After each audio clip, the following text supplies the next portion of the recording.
Hello there, and welcome to my channel. I'm so glad you found your way here today.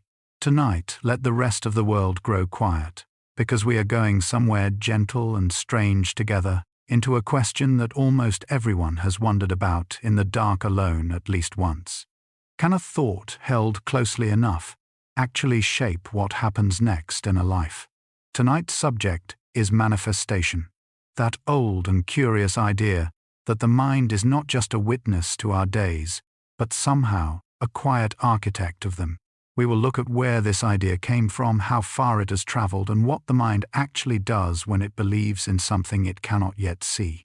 And before we begin, if you enjoy what I share here, please leave a like and hit subscribe. It's how others find their way to this little corner too. Let your body settle now, shoulders soft, breath slow, nowhere else to be. Now let's begin. Picture someone lying awake, turning one idea over and over in their mind, certain that wanting something clearly enough will make tomorrow bend a little in its direction. Picture an athlete before a race, replaying the finish line so many times that the body seems to know the win before the gun ever fires. Picture a person rehearsing a handshake that has not happened yet, speaking calmly to an interviewer who does not yet exist anywhere but inside their own head. Across many cultures and many centuries, people have returned again and again to the same quiet conviction that the mind left to rest on a single outcome, long enough somehow reaches past itself and touches the world beyond it. This is manifestation, an idea both old and endlessly reborn, insisting that thought is not merely a private passing event, but something closer to invisible architecture, quietly laying groundwork for whatever comes next.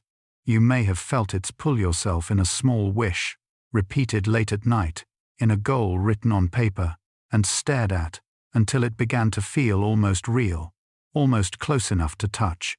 Scientists cannot confirm that thought alone rearranges circumstance out in the world.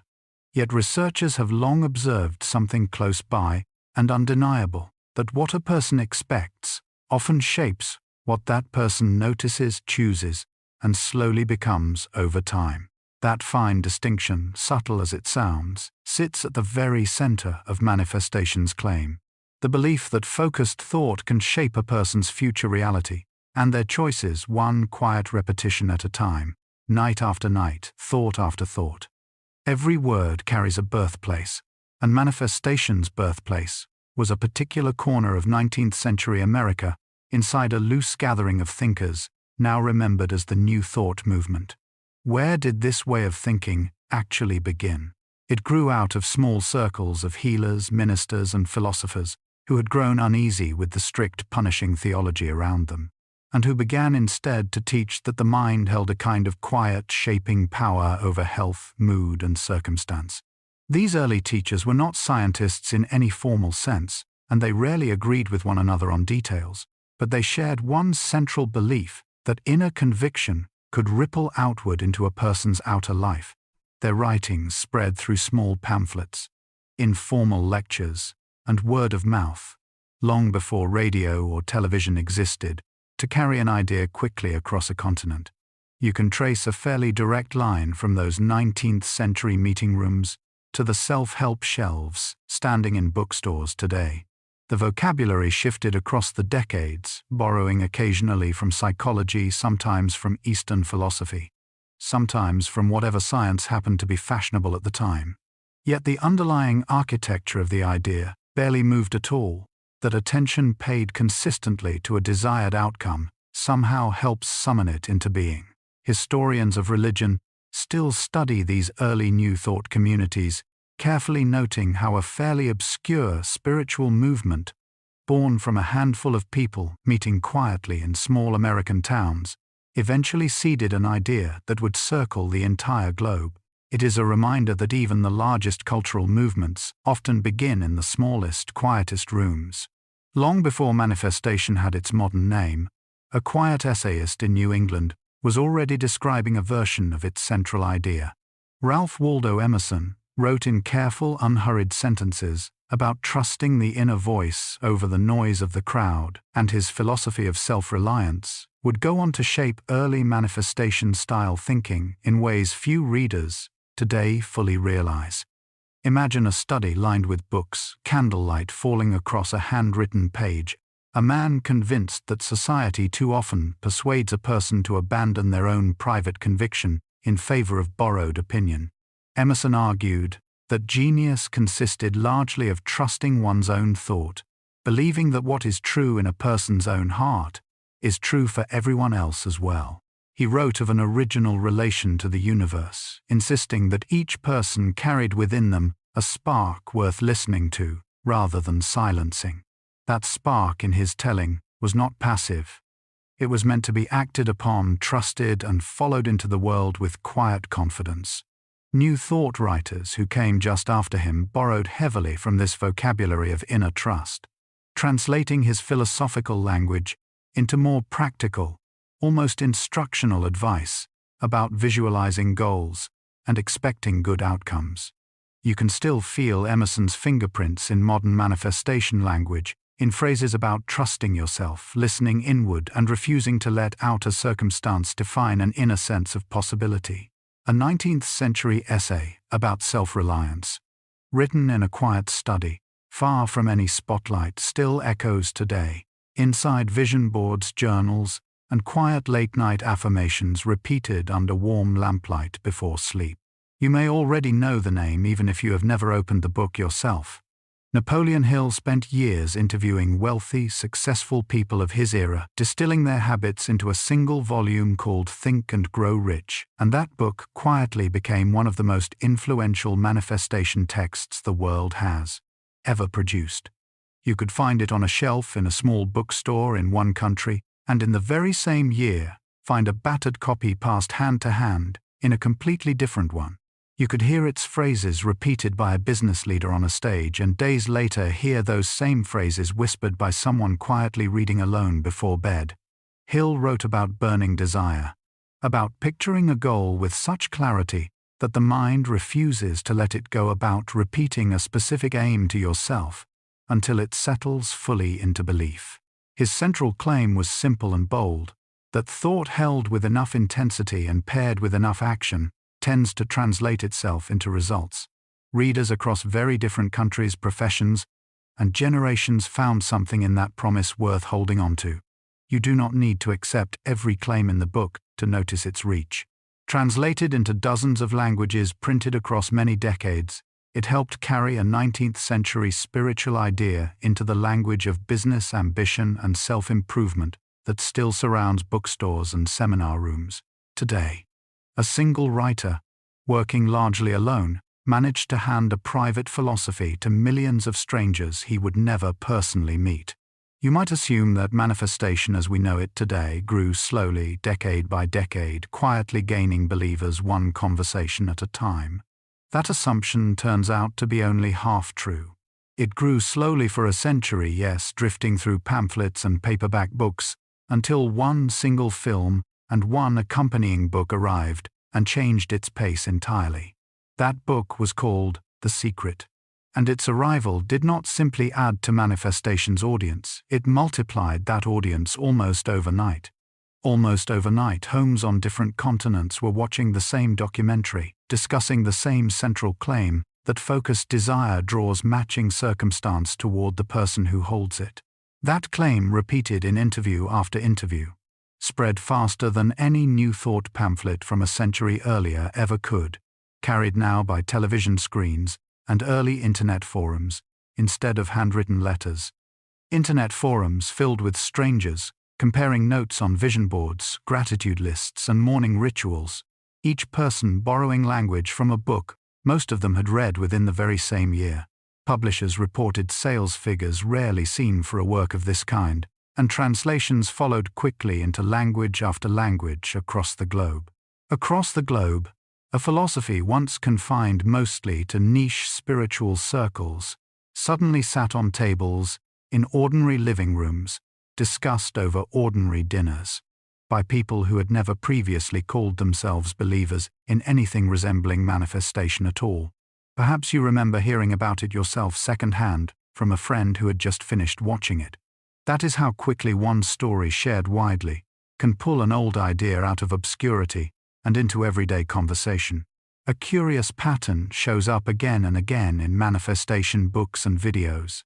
The sudden appearance of a phrase like quantum field or observer effect, dropped into a sentence about wishing for a new job or a better relationship. Where did this borrowed vocabulary come from, and does it actually mean what manifestation teachers claim it means? It traces back to real physics, to genuine experiments from the early 20th century, showing that observing certain particles at a subatomic scale can influence how those particles behave. Physicists were fascinated, and rightly so, because the discovery reshaped entire branches of science. Somewhere along the way, though, that narrow, carefully defined finding about subatomic particles got stretched into something far larger and far less accurate. The idea that a person's conscious attention can directly reshape ordinary everyday objects and outcomes in daily life. Physicists have pushed back on this stretching for decades, patiently explaining that the observer effect applies to an extremely specific experimental scale, not to job interviews, traffic lights, or bank accounts. You have likely encountered this borrowed language yourself, perhaps in a video promising that your attention alone can literally shift molecules in your favor. It cannot, at least not in the way these claims describe. What quantum physics actually offers manifestation culture is not proof but a kind of poetic borrowed costume, dressing an old spiritual idea in the credibility of modern science. Understanding that difference does not make the deeper psychological story less interesting. If anything, it clears the ground for the parts of this topic that are actually carefully, verifiably true. Psychology offers its own quieter, better documented cousin to manifestation, something researchers call the self-fulfilling prophecy, and understanding it may explain why manifestation feels true to so many people, even without any mystical force involved. A self-fulfilling prophecy happens when a belief about the future subtly changes present behavior in ways that help bring that very future into existence. Consider a manager who quietly believes a new employee will struggle. Without meaning to that, manager offers less guidance, less patience, fewer chances to ask questions, and the employee, sensing this coldness, grows anxious and performs worse than they otherwise might have. The belief did not reach into the future and rearrange it directly. It reshaped behavior in the present, and that reshaped behavior produced the outcome the belief had predicted all along. Have you ever expected a conversation to go badly and then noticed yourself acting slightly guarded, slightly defensive, in a way that made the conversation go badly? That small loop expectation shaping behavior, shaping outcome, is one of the most carefully studied patterns in social psychology. It has been documented in classrooms, workplaces, medical settings, and personal relationships alike, appearing again and again under careful, controlled observation. This is not the same claim manifestation culture makes, since nothing here suggests thought reaches beyond the mind to touch physical matter directly. Yet it offers something arguably more useful, a mechanism quiet and human, by which belief genuinely does help shape a life, one small behavioral choice at a time, entirely within the reach of ordinary explanation. A student sits down the night before an exam, convinced that failure is coming no matter how many hours are spent studying, so the hours shrink, the focus wanders, and the grade arrives just as poorly as feared. A different student sits down the night before the same exam, convinced that steady effort will be rewarded, so the hours feel purposeful rather than punishing. And the studying goes further than either student expected. Neither outcome required anything beyond ordinary psychology. A person walking into a first date already convinced it will go poorly often speaks less, smiles less, and leaves less room for genuine connection to form, while a person walking in with quiet, open confidence tends to relax the room simply by relaxing themselves first. A patient told honestly and gently that recovery is likely often reports less pain and heals somewhat faster than a patient given the same treatment alongside a grimmer outlook, a pattern documented across decades of medical research. None of these examples require thought to travel outward and rearrange the physical world. What they share instead is something quieter and more grounded, that an expectation shifts posture, tone, effort, and attention in small, almost invisible ways, and those small shifts accumulate into genuinely different outcomes. You have likely lived this pattern yourself, without naming it, in a job interview, a hard phone call, or a morning spent bracing for a day already decided to go wrong. Expecting an outcome does not simply predict a future.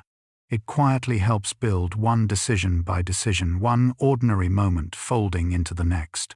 Deep inside, the brainstem sits a small, unglamorous cluster of neurons called the reticular activating system, and this quiet structure quietly decides which information ever reaches conscious notice at all. Picture it as a narrow doorway at the base of the skull, through which an almost unimaginable flood of sensory information tries to pass every single moment: sound, light, temperature, pressure, motion, far more than any mind could consciously process at once. The reticular activating system stands at that doorway like a patient, tireless guard, letting through only what seems relevant, urgent, or emotionally significant, while quietly waving the rest along unnoticed. This is why a parent can sleep through a passing storm yet wake instantly at the faintest sound of a child crying in another room. This is why a person who buys a particular model of car suddenly seems to see that same car everywhere on the road, not because more of them appeared overnight, but because the mind finally decided that detail was worth noticing. Manifestation culture often points to this exact mechanism as proof that focused intention pulls matching opportunity out of the world. The truth is quieter and, in its own way, more remarkable. Nothing new was pulled toward the person at all. The information was always there, waiting in the noise, and a shift in attention simply opened the door a little wider for it. You carry this same doorway inside your own skull, right now, deciding moment by moment which parts of tonight's world are allowed to reach you. Close your eyes for a moment if you like, and imagine slowly climbing a familiar staircase, one hand trailing along the rail, each step landing with quiet certainty. Your brain right now is doing something remarkable with that simple image. Researchers studying elite athletes have found that mentally rehearsing a movement without any physical motion at all activates many of the same brain regions that fire during the real physical version of that movement. Your motor cortex, the region responsible for planning and directing muscle activity, lights up during vivid, imagined practice, almost as if the body were actually moving. Your muscles receive faint electrical signals during this kind of rehearsal too. Signals far too small to produce visible movement, but real enough to register on sensitive equipment. This is why a gymnast lying still before a competition, eyes closed, breathing slow, is not simply resting, but actively training, walking through a routine, one imagined motion at a time. This is why a surgeon might mentally rehearse a difficult procedure the night before, tracing each incision in the quiet privacy of their own mind. Your nervous system, in a very real sense, treats a sufficiently vivid imagined action as meaningful rehearsal, strengthening pathways that will later support the real thing. None of this requires anything mystical to explain it. It simply requires a brain doing exactly what brains have always done, learning through repetition. Whether that repetition happens out in the world or quietly, privately inside imagined stillness, long before the body ever steps onto the field or the stage at all. It would be easy to assume that visualization belongs mostly to self-help books and quiet spiritual retreats, a soft practice far removed from the disciplined world of elite competition. That assumption does not hold up under closer inspection. Elite competition, particularly at the Olympic level, has quietly built visualization directly into official training programs for many decades now. Many decades of coaching research eventually convinced national teams that mental rehearsal deserved a formal place beside physical conditioning, not as a replacement for hard training, but as a genuine complement to it. A genuine complement means a skier might close their eyes before a descent, tracing every turn of the course from memory, feeling imagined snow beneath imagined skis. Imagined skis carry real consequences, since sports psychologists working with these athletes have measured calmer heart rates, steadier breathing, and improved focus following consistent visualization practice. Consistent visualization practice became so trusted that some Olympic programs now employ full-time sports psychologists, whose entire role centers on guiding athletes through these mental rehearsals before every major event. Before every major event, an athlete might spend as much time picturing the race as physically running it, treating the mind as seriously as the body in the final stretch of preparation. In the final stretch of preparation, what once seemed like a soft, unscientific habit has become quietly, and without much fanfare, one of the most carefully studied tools in modern competitive sport. You do not need a stadium or a stopwatch to borrow the same principle tonight. Only a quiet mind and a clear enough picture to hold on to for a few unhurried minutes. Belief alone, it turns out, can trigger measurable physical changes inside the human body, and this fact sits at the very heart of what medicine calls the placebo effect. In countless clinical trials over many decades, patients given a completely inactive substance, a sugar pill with no medicinal properties whatsoever, have reported genuine reductions in pain, improved mood, and even measurable changes in certain biological markers, simply because they believed they were receiving real treatment. This is not a trick played on gullible minds. It is a real physiological response, involving the release of the body's own natural pain-relieving chemicals, triggered by expectation itself, rather than by any active ingredient. Researchers have watched brain scans light up in areas associated with pain relief, the moment a patient believes relief is coming, well before any physical process could plausibly explain the change. Doctors have long known informally that a calm, confident bedside manner tends to produce better outcomes than a cold, uncertain one, and the placebo effect offers a careful, scientific explanation for why that pattern holds true again and again.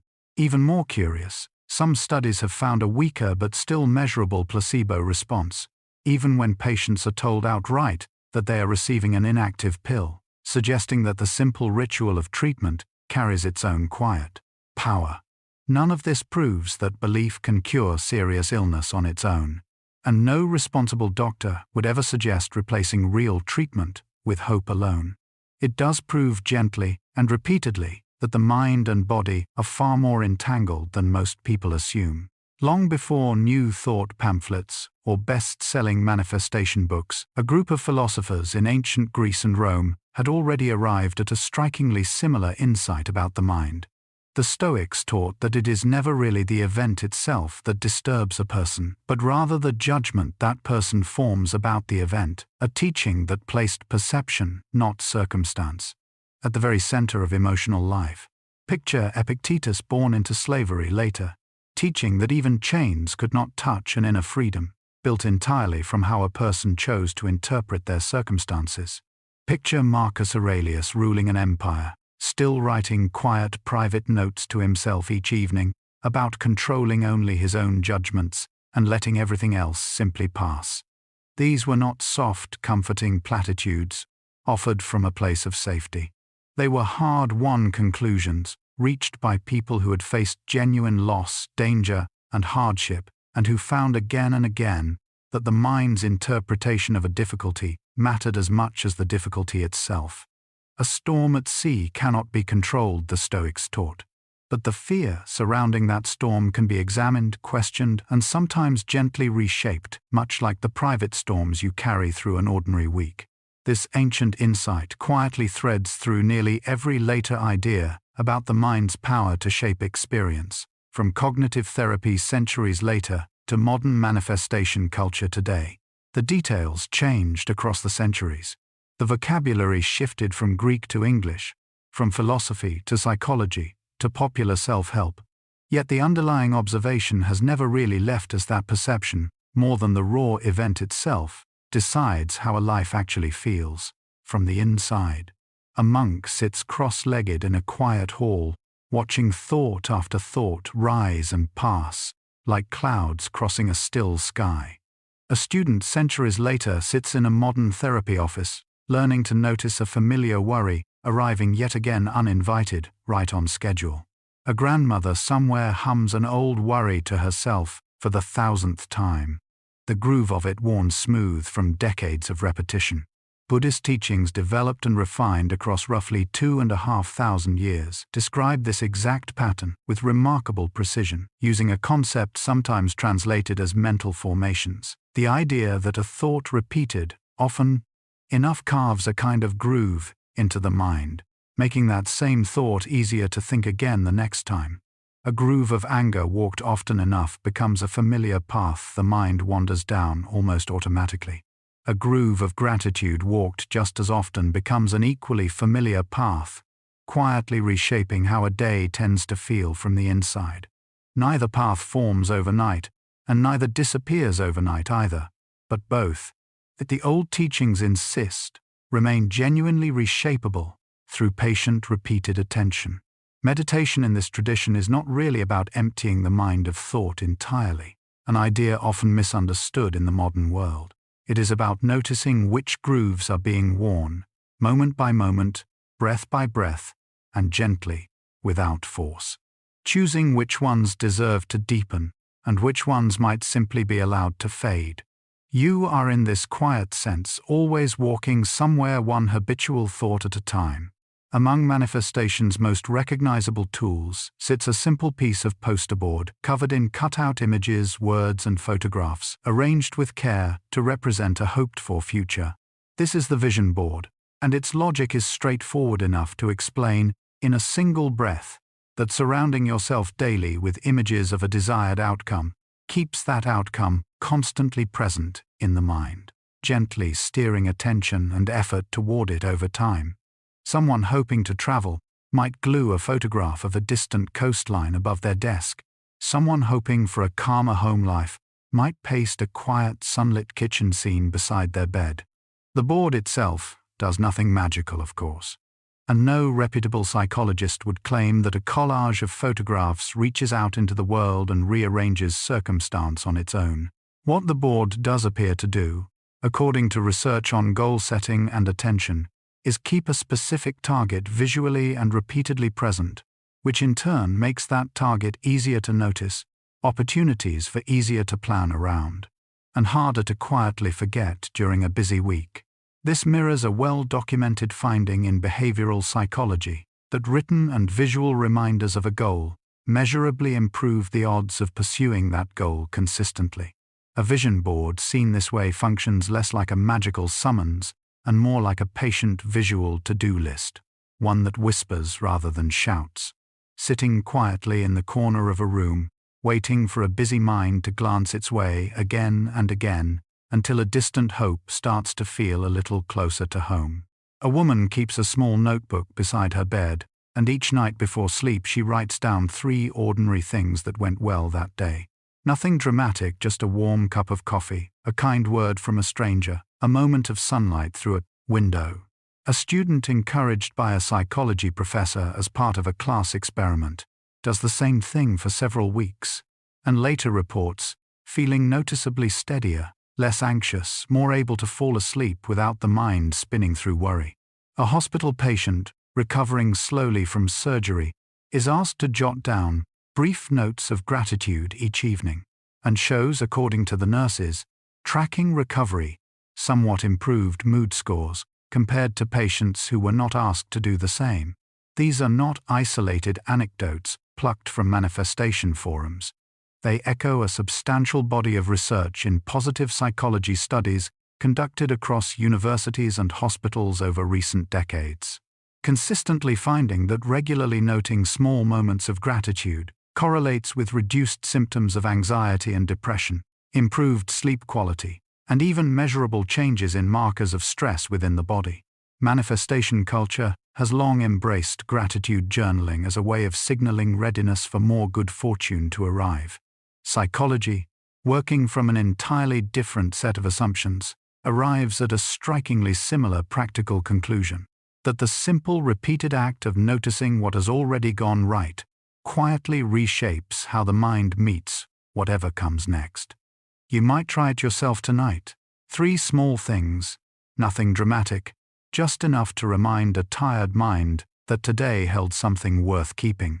Affirmations sit near the very center of manifestation. Practice simple statements, repeated deliberately, often aloud, often in front of a mirror, meant to slowly reshape how a person understands their own worth and capability over time.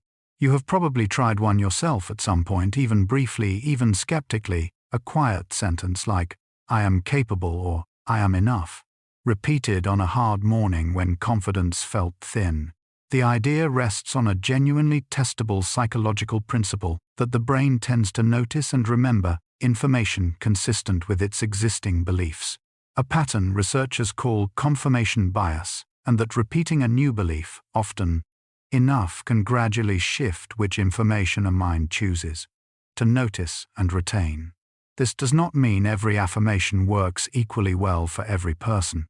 Research on the subject has found something more nuanced, and in its own way more useful, that affirmations tend to help most when they feel believable, when they build gradually on genuine evidence, rather than leaping toward a claim the mind quietly rejects on arrival. A person with very low self-esteem, repeating a wildly overstated affirmation, sometimes feels worse afterward. The gap between the words and their felt reality, too wide to bridge in one leap.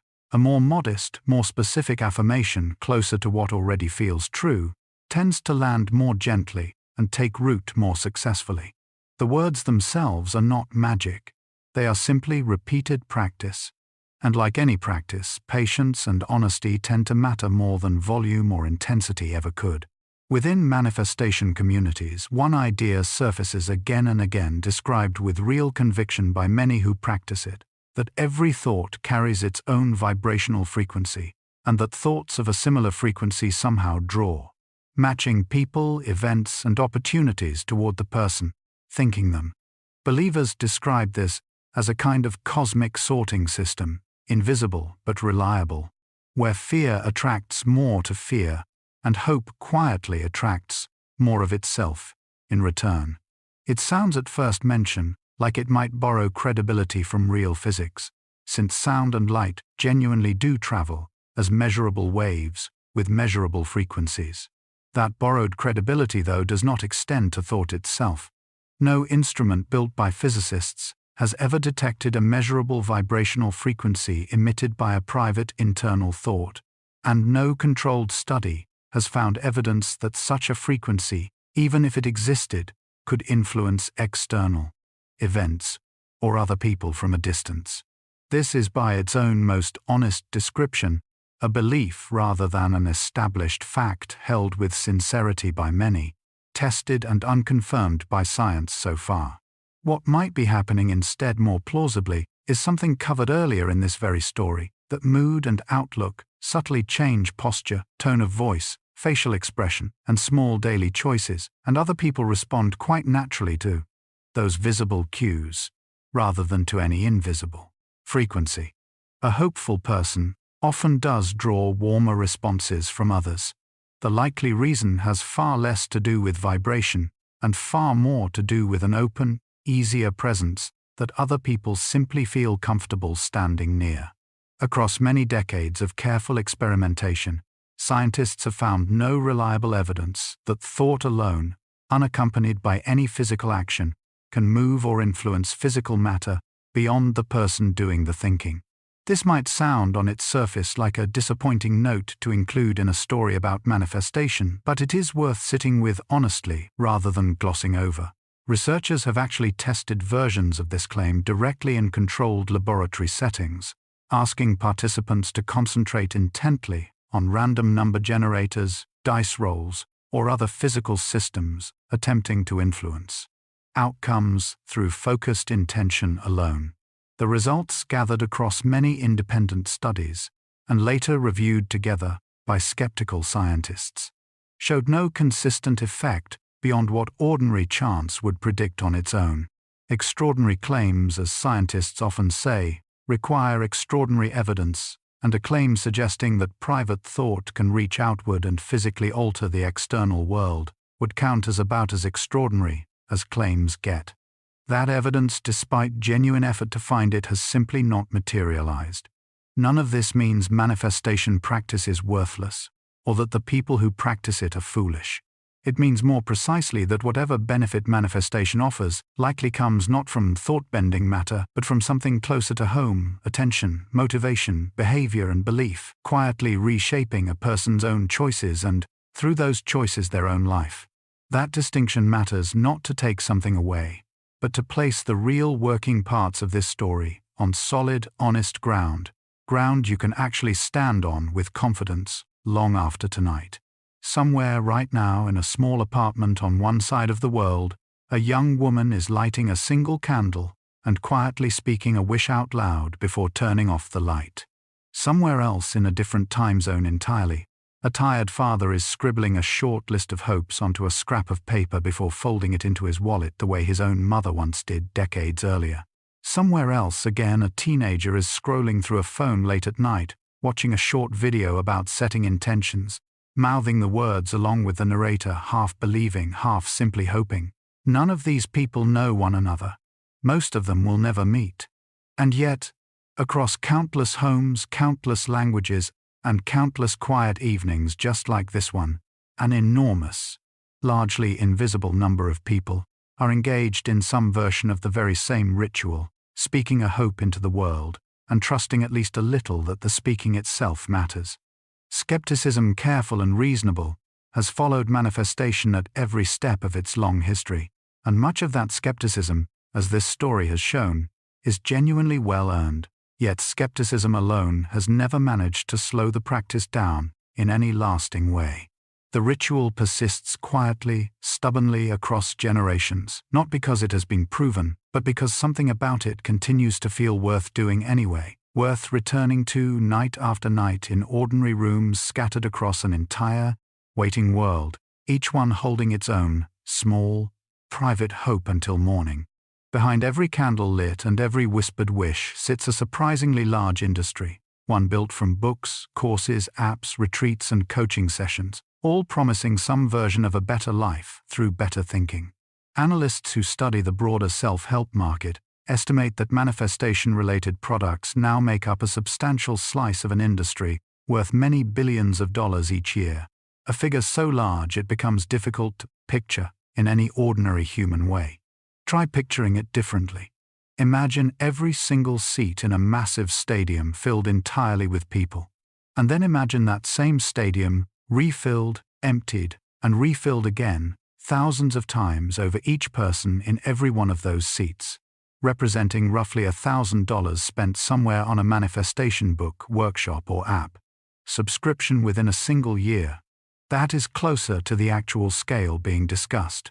This money moves through publishing houses, through online course platforms, through small independent coaches working from spare bedrooms, and through massive international conferences, filling arenas with paying attendees eager to hear the next speaker's version of the same underlying promise.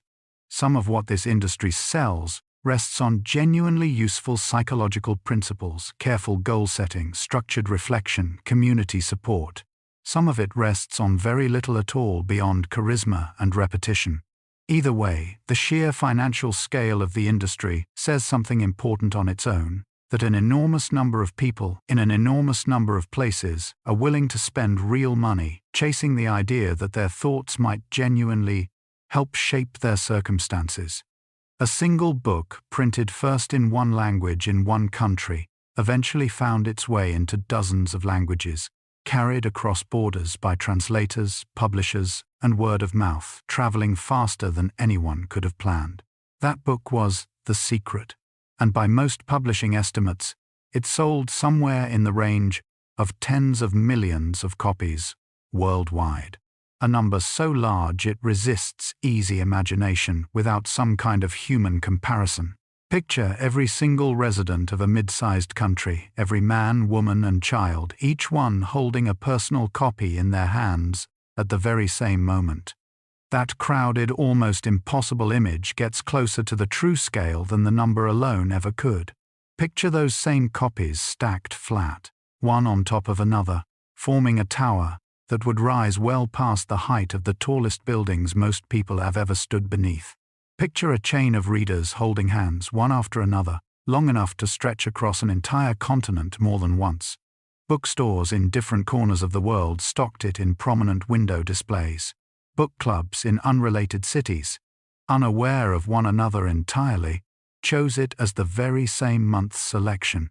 Airport shops, hospital waiting rooms, and quiet nightstands in homes speaking entirely different languages all somehow ended up holding the very same object, the very same promise, printed again and again until it reached nearly every inhabited corner of the globe.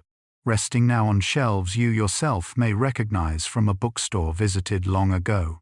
A teenager types the word into a search bar late one night, curious after seeing it mentioned in a video. A new parent, exhausted and hopeful, types the very same word a few months later, searching for something to hold on to during a hard stretch of sleepless nights. A retiree, newly curious about old ideas revisited through a modern lens, types it once more, half out of skepticism, half out of genuine interest. Multiply these small private moments by an entire decade, across an entire connected world, and a clear pattern begins to emerge.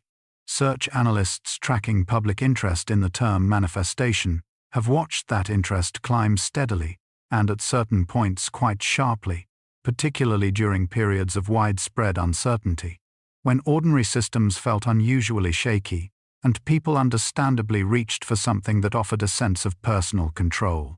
Interest tends to spike around the start of a new year, when resolutions feel freshest, and again during difficult stretches, when comforting certainty feels hardest to find anywhere else. This is not simply a story about one book or one documentary anymore. It has become something closer to a steady undercurrent, running beneath modern life, resurfacing again and again, whenever enough people scattered across enough different places quietly wonder whether their own thinking might carry more influence over their circumstances than they had previously assumed. You may have typed that very same word into a search bar yourself at some point, for reasons entirely your own, late at night, when the house had gone quiet, and a question felt easier to ask a screen than another person. Inside the quiet weight of a human skull sits a structure almost impossible to picture honestly. Roughly 86 billion individual neurons, each one a tiny living cell capable of sending and receiving signals to its neighbors. 86 billion is not a number most minds can hold on to directly, so it helps to reach for something more human in scale. Imagine counting one neuron every single second without ever stopping to sleep, eat, or rest. That counting would take longer than a person's entire lifetime, stretching across more than 2,000 years of uninterrupted counting before finally reaching the final cell. And neurons alone are only part of the picture. Each of those 86 billion cells reaches out toward thousands of others, forming connections known as synapses, until the total number of connections climbs into the trillions, a web so dense that untangling it fully remains one of the great unfinished projects of modern science. Picture a single sustained thought moving through this structure like a spark, traveling along 10,000 separate paths at once, each path lighting briefly before fading, then flickering again a moment later along a slightly different route. This is the physical machinery underneath every wish whispered before sleep, every affirmation repeated in a mirror, every quiet hope written onto a vision board. Long before any idea about vibration or energy enters the conversation, an astonishing biological structure is already doing genuinely remarkable work quietly, tirelessly, inside the very skull resting against your pillow tonight. A single thought, however brief it might feel, is never really the work of one neuron acting alone. A single neuron alone produces almost nothing of meaning, a faint electrical pulse easily lost among billions of others. Billions of others, though, rarely fire in true isolation. Instead, they organize themselves into coordinated groups, sometimes numbering in the millions, all activating together in a synchronized rhythm that scientists can actually observe using specialized scanning equipment. This synchronized rhythm is what researchers call neural oscillation waves, of coordinated electrical activity rippling across specific regions of the brain whenever a particular thought, memory, or intention takes shape. Whenever a particular thought takes shape, it recruits its own temporary network, a fleeting alliance of neurons scattered across different regions, some handling memory, some handling emotion, some handling language, all briefly working in concert to produce a single coherent idea. A single coherent idea sustained with focus for even a few seconds can therefore involve millions of individual cells cooperating in real time, an almost orchestral coordination, happening silently behind a completely still, quiet face. An almost orchestral coordination like this happens constantly in every waking mind, whether the thought being held is a worry about tomorrow or a hope repeated quietly before sleep. Before sleep, especially, this kind of focused, sustained thought pattern tends to settle into slower, steadier rhythms, the mind's own orchestra gradually easing its tempo section by section toward rest. Somewhere inside your own skull right now, that same quiet orchestra is already beginning to slow. It would be reasonable to assume that manifestation, with its roots in obscure 19th century pamphlets, remains a fairly niche interest today, tucked away in a small corner of the internet for people already inclined to believe. The numbers tell a very different story. Videos tagged with words like manifestation, law of attraction, or vision board have collectively drawn a combined viewing figure well into the billions across major social media platforms, a scale that becomes easier to grasp through comparison than through the raw figure itself. Imagine every single person currently alive on the planet, in every country, on every continent, watching one such video from start to finish. Now imagine that same enormous global audience returning to watch several more videos, each one after another, before the true combined total finally comes into view. That repeated worldwide viewing is closer to the actual scale being discussed here. Teenagers scroll past manifestation content between videos about homework and music. Parents encounter it wedged between recipes and parenting tips. Older viewers, often surprised at their own curiosity, find themselves lingering on a short clip about morning affirmations before continuing on to something else entirely.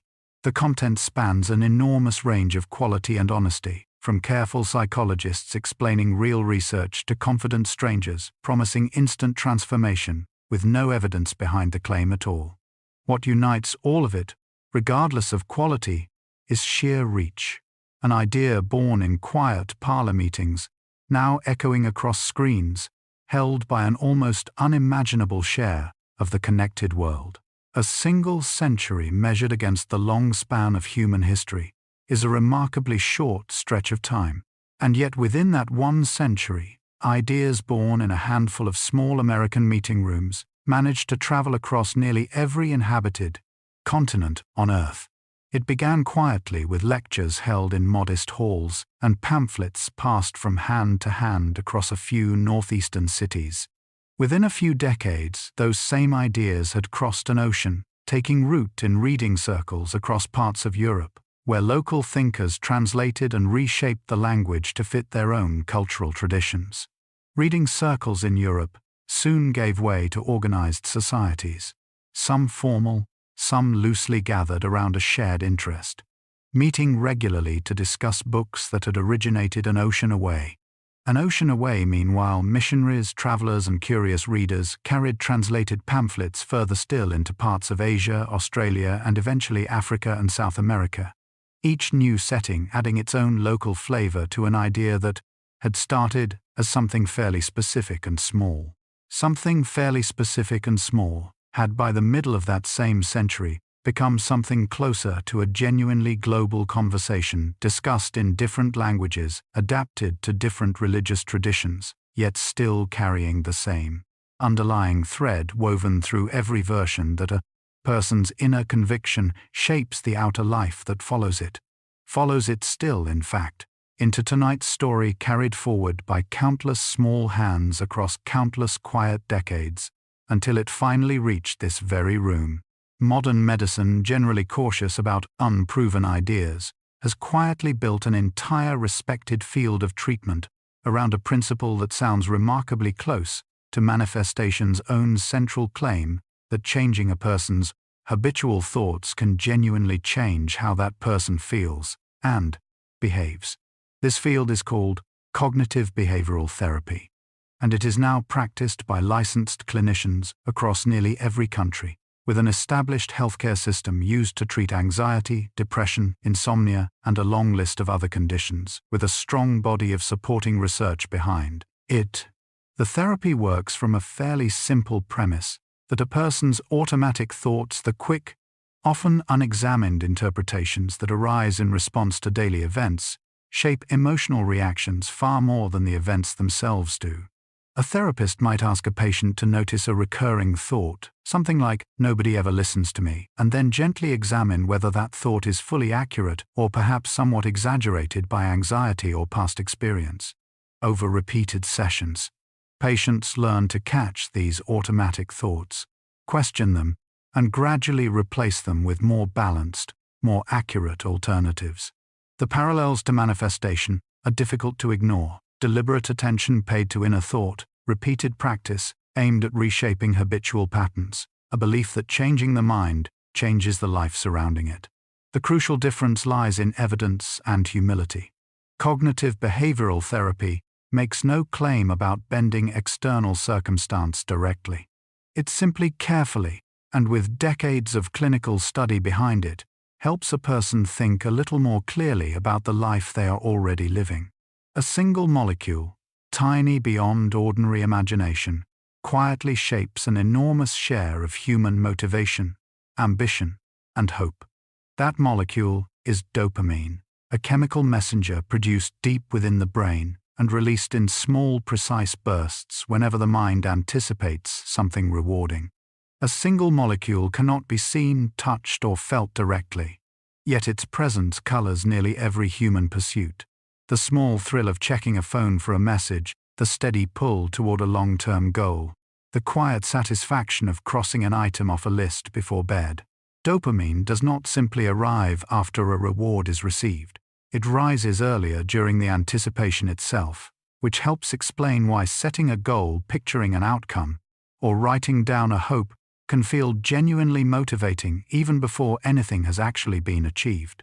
Manifestation practices, whether their practitioners realize it or not, frequently tap directly into this chemical system, since imagining a desired future in vivid, specific detail appears to trigger some of the same anticipatory dopamine response that pursuing a real, concrete goal produces.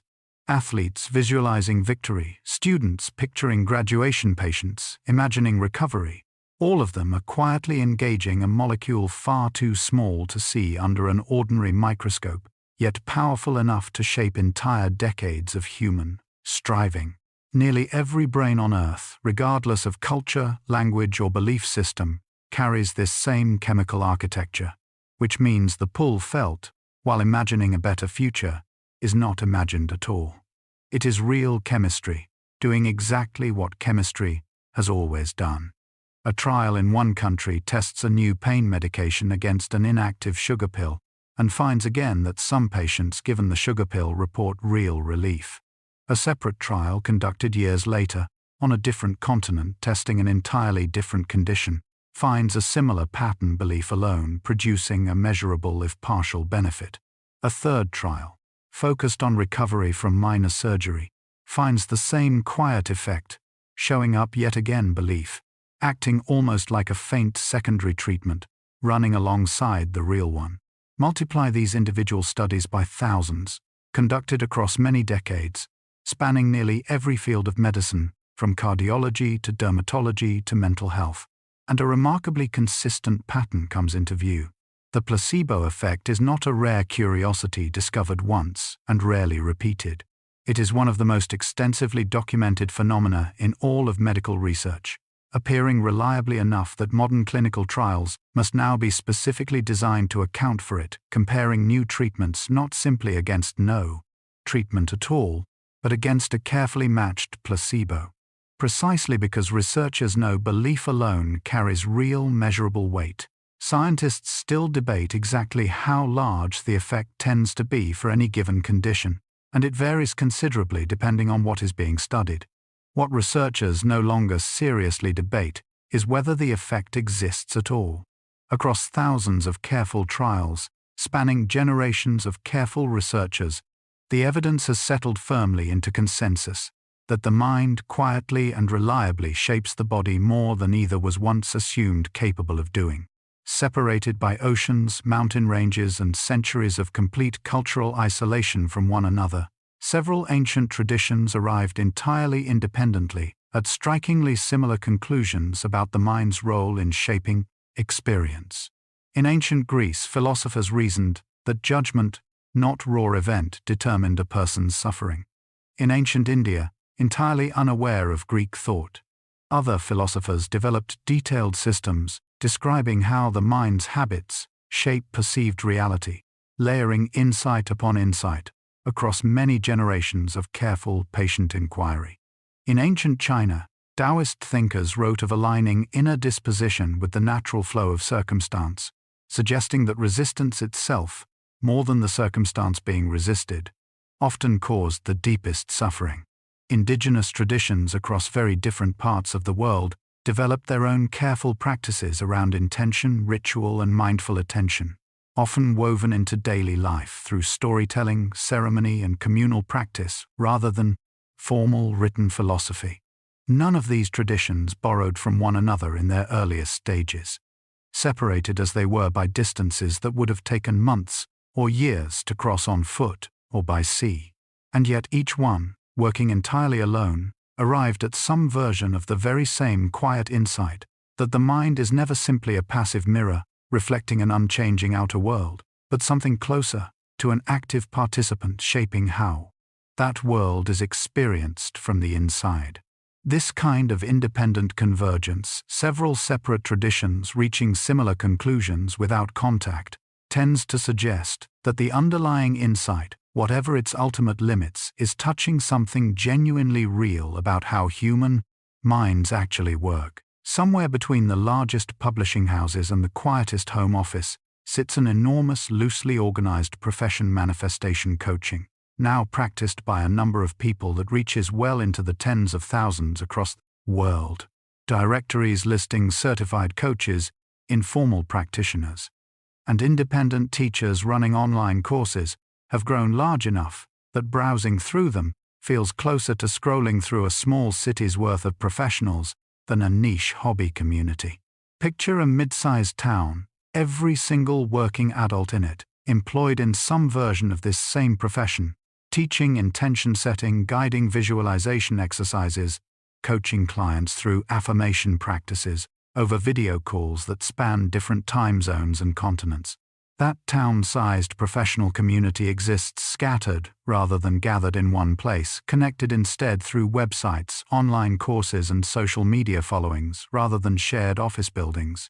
Some of these coaches hold genuine credentials in psychology or counseling and blend manifestation language with evidence-based practice. Others hold no formal training at all, relying instead on personal testimony and charismatic communication to build trust with clients. The sheer number of people now earning at least part of their income this way says something notable on its own, that enough demand exists across enough countries and cultures to support a workforce roughly the size of a small city, all devoted to helping other people believe more confidently in futures they cannot yet see. You may have encountered one of them without quite realizing it. A friendly voice in a video, a gentle prompt in an app, quietly nudging you toward a slightly more hopeful version of tomorrow. It might seem reasonable to assume that an app built around wishes, affirmations, and vision boards would attract only a small, devoted niche audience, a handful of enthusiastic users tucked into one corner of an app store. One particular manifestation app among the most popular of its kind quickly proves that assumption wrong, having been downloaded somewhere in the range of tens of millions of times across different countries and different devices. Tens of millions of downloads means, roughly speaking, that if every single person who installed that one app gathered together in a single place, they would form a crowd large enough to fill the streets of a major capital city entirely, sidewalk to sidewalk, for as far as the eye could see. That crowd, gathered by nothing more than a shared willingness to try typing intentions into a phone before bed, represents something genuinely notable about modern life, that ancient practices around hope and intention have found an entirely new, thoroughly modern home inside glowing rectangles. carried in nearly every pocket. Carried in nearly every pocket. These small digital rituals now compete for attention alongside messaging apps, news alerts, and social media feeds, yet somehow continue to hold their own, opened quietly each morning or each night by people seeking a few minutes of structured hope delivered through gentle notifications and soft color palettes has become for tens of millions of people a small but genuinely meaningful part of how an ordinary day begins or ends. An inventor sits alone in a workshop late into the night, running an entire imagined machine through its motions in his mind, testing and adjusting each part mentally, long before ever touching metal or wire. Historical accounts describe several inventors across the 19th and 20th centuries working this way, mentally assembling and troubleshooting entire devices before building a single physical prototype, trusting the imagined version enough to catch flaws that might otherwise have cost significant time and material. A composer in a separate century and a separate country reportedly heard entire symphonies unfold inside her mind before writing down a single note, describing the mental version as so complete and vivid that the physical composing felt closer to transcription than creation. An explorer preparing for an especially dangerous expedition is said to have walked through the planned route repeatedly in his imagination each night, picturing obstacles, rehearsing decisions long before setting a single boot onto the actual terrain.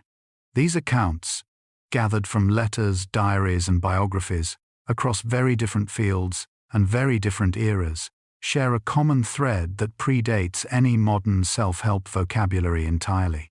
Long before the word manifestation existed in its current form, capable, disciplined people across history seemed to intuitively understand something modern neuroscience would only later confirm: that a sufficiently vivid, sufficiently rehearsed mental version of success genuinely helps prepare the mind, and sometimes even the body, for the real version, still waiting somewhere ahead.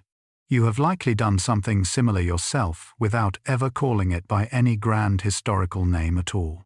Confirmation bias ranks among the most thoroughly documented patterns in all of human psychology, a quiet tendency for the mind to notice, remember, and favor information that already matches what a person believes, while quietly overlooking information that contradicts it. This bias does not spare the highly educated, nor does it favor any particular culture over another. Researchers studying the phenomenon across many different countries, educational backgrounds, and belief systems have found it operating with remarkable consistency. A scientist reviewing data can fall into it just as easily as someone with no formal training at all, simply because the pattern lives in the basic architecture of human attention, rather than in any specific gap in knowledge. A person who believes a particular manifestation practice is working will tend to notice every small coincidence that seems to confirm it. A parking spot opening up right after visualizing one, a message arriving from someone thought about earlier that same day, while barely registering the countless, ordinary moments when nothing of the sort occurred at all. This selective noticing is not dishonesty. It happens quietly, automatically beneath conscious awareness, which is precisely what makes it so difficult to correct through willpower alone. Understanding confirmation bias does not require abandoning hope or dismissing every personal experience as meaningless. It simply means holding personal evidence a little more loosely, remembering that a mind built to notice what it already expects will always find something worth noticing, whether or not that something reflects the fuller, more complicated truth of what actually happened. A thought arrives while brushing teeth in the morning, unremarkable and quickly forgotten. Another arrives moments later, while glancing out a window at passing weather, gone almost as quickly as it came. Another surfaces during a quiet pause in conversation.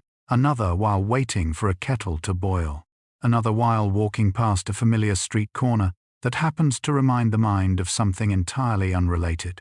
Researchers who study cognition estimate that a typical waking day contains several thousand distinct thoughts, arriving and dissolving in a near constant stream, far too many for conscious memory to hold on to individually.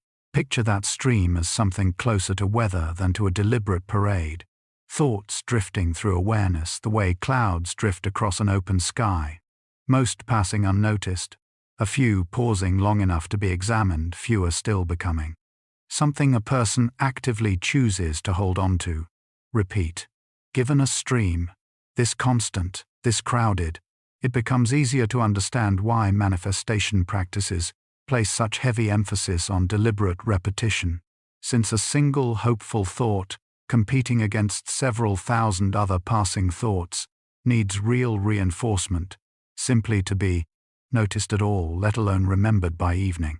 Your own mind right now has already produced a great many thoughts since this story began, most already forgotten, a few perhaps lingering, one or two, quietly settling in for the night alongside you as this particular stream slows towards something calmer and more still the way a river widens and softens as it nears the sea. A child falls asleep mid-sentence, mouth still slightly open, and somewhere behind those closed eyes a small, strange story begins to unfold, entirely on its own. An adult, decades later, drifts off after a long day and finds herself walking through a version of her childhood home that never quite existed in exactly that arrangement. Rooms rearranged by a sleeping mind with its own private logic. An elderly man near the end of a long life still dreams most nights, still wakes occasionally, trying to hold on to a fading image before it slips away entirely. Multiply these nightly episodes across an entire human lifetime, night after night, decade after decade, and sleep researchers arrive at a genuinely striking total. The average person, they estimate, spends something in the neighborhood of 6 full years of an entire lifetime dreaming a private, unwitnessed body of experience larger than most people ever pause to consider. 6 years is roughly the length of an entire childhood, spent almost entirely inside a theater no one else can ever enter, watching stories the dreaming mind writes, directs, and performs without any conscious permission being asked. This nightly world is not idle or wasted time. Researchers believe dreaming plays a genuine role in processing memory, regulating emotion, and rehearsing responses to difficulty. A kind of quiet nightly workshop the mind attends, whether or not the waking person remembers a single frame of it by morning. You are tonight about to step once again into that same private theater. Conscious awareness feels from the inside like the whole of the mind, the entire show, when in reality, it represents only a small, brightly lit stage within a much larger, mostly darkened theater. That larger theater is the subconscious, a vast, continuously working layer of mental processing, operating well beneath conscious notice, handling an amount of information conscious awareness could never hope to track directly. Conscious awareness can hold only a small handful of items at once, a phone number, a short list, a single unfolding sentence before older items quietly slip away to make room for new ones. The subconscious carries no such limitation. Beneath ordinary awareness, it continuously monitors balance, regulates breathing and heart rate scans, the surrounding environment for potential threats, retrieves relevant memories the instant they become useful, and quietly influences mood and motivation through countless small adjustments happening far too quickly and too numerously for conscious tracking. Quietly influences mood and motivation is in fact precisely where manifestation practices claim to operate, attempting to plant a repeated thought or image directly into this vast subconscious layer, trusting that something absorbed below conscious awareness will continue working even after conscious attention has moved elsewhere, whether or not that particular mechanism works exactly as manifestation teachers describe it. The underlying premise about scale is genuinely accurate. Genuinely accurate, and worth sitting with for a moment, is the idea that far more of the mind is working right now, quietly, tirelessly, than the conscious thinking part of you will ever fully witness. The brain for much of scientific history was assumed to be fixed by adulthood, its structure set in place like a building whose walls could no longer be moved. Modern neuroscience has thoroughly overturned that old assumption, revealing instead a structure capable of genuine physical change well into old age, a property researchers call neuroplasticity. A violinist practicing daily for months develops a measurably larger region of brain tissue devoted to the fine finger movements required for their instrument, a physical enlargement visible on brain scans, built entirely through repeated, deliberate practice. A person recovering from a stroke, working patiently with a therapist for months on end, can sometimes rebuild lost function by training entirely new regions of the brain to take over tasks the damaged area once handled alone. A taxi driver navigating a famously complex city for years develops a noticeably enlarged hippocampus, the brain region most associated with spatial memory, simply through the accumulated repetition of finding routes day after day. These are not metaphorical changes. They are physical, measurable, photographable differences in brain tissue, built gradually through sustained, repeated mental effort over weeks and months rather than overnight. This is the same underlying biological principle manifestation practices lean on, whether they use that precise language or not, that repeated mental focus, sustained patiently over time, can genuinely reshape the physical instrument doing the thinking. The brain resting quietly inside your own skull tonight remains even now wonderfully unfinished, still capable of learning, still capable of change, still quietly rebuilding itself, one small repeated thought at a time. Given everything just described, the billions spent, the tens of millions of downloads, the 86 billion neurons, the thousands of clinical trials, it would be reasonable to assume that a subject drawing this much attention, money, scientific interest, must also carry a correspondingly large body of direct proof behind it. That assumption on close inspection does not hold.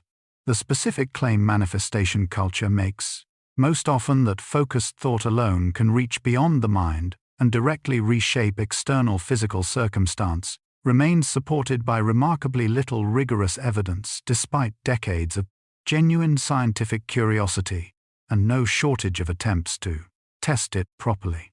What is large, undeniably large, is something adjacent rather than identical.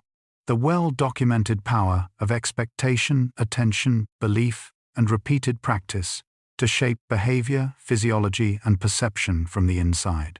That adjacent territory has earned real scientific respect, filling textbooks, informing therapy, guiding medical research.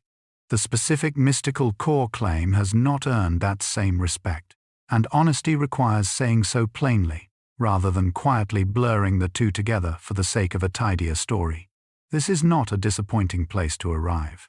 It is in fact exactly where the most useful part of this story begins, because everything genuinely proven about the mind's influence over a life turns out to live very close to home, inside ordinary attention, ordinary habit, and ordinary belief, close enough to reach tonight in your own quiet room without needing anything mystical at all to make it real.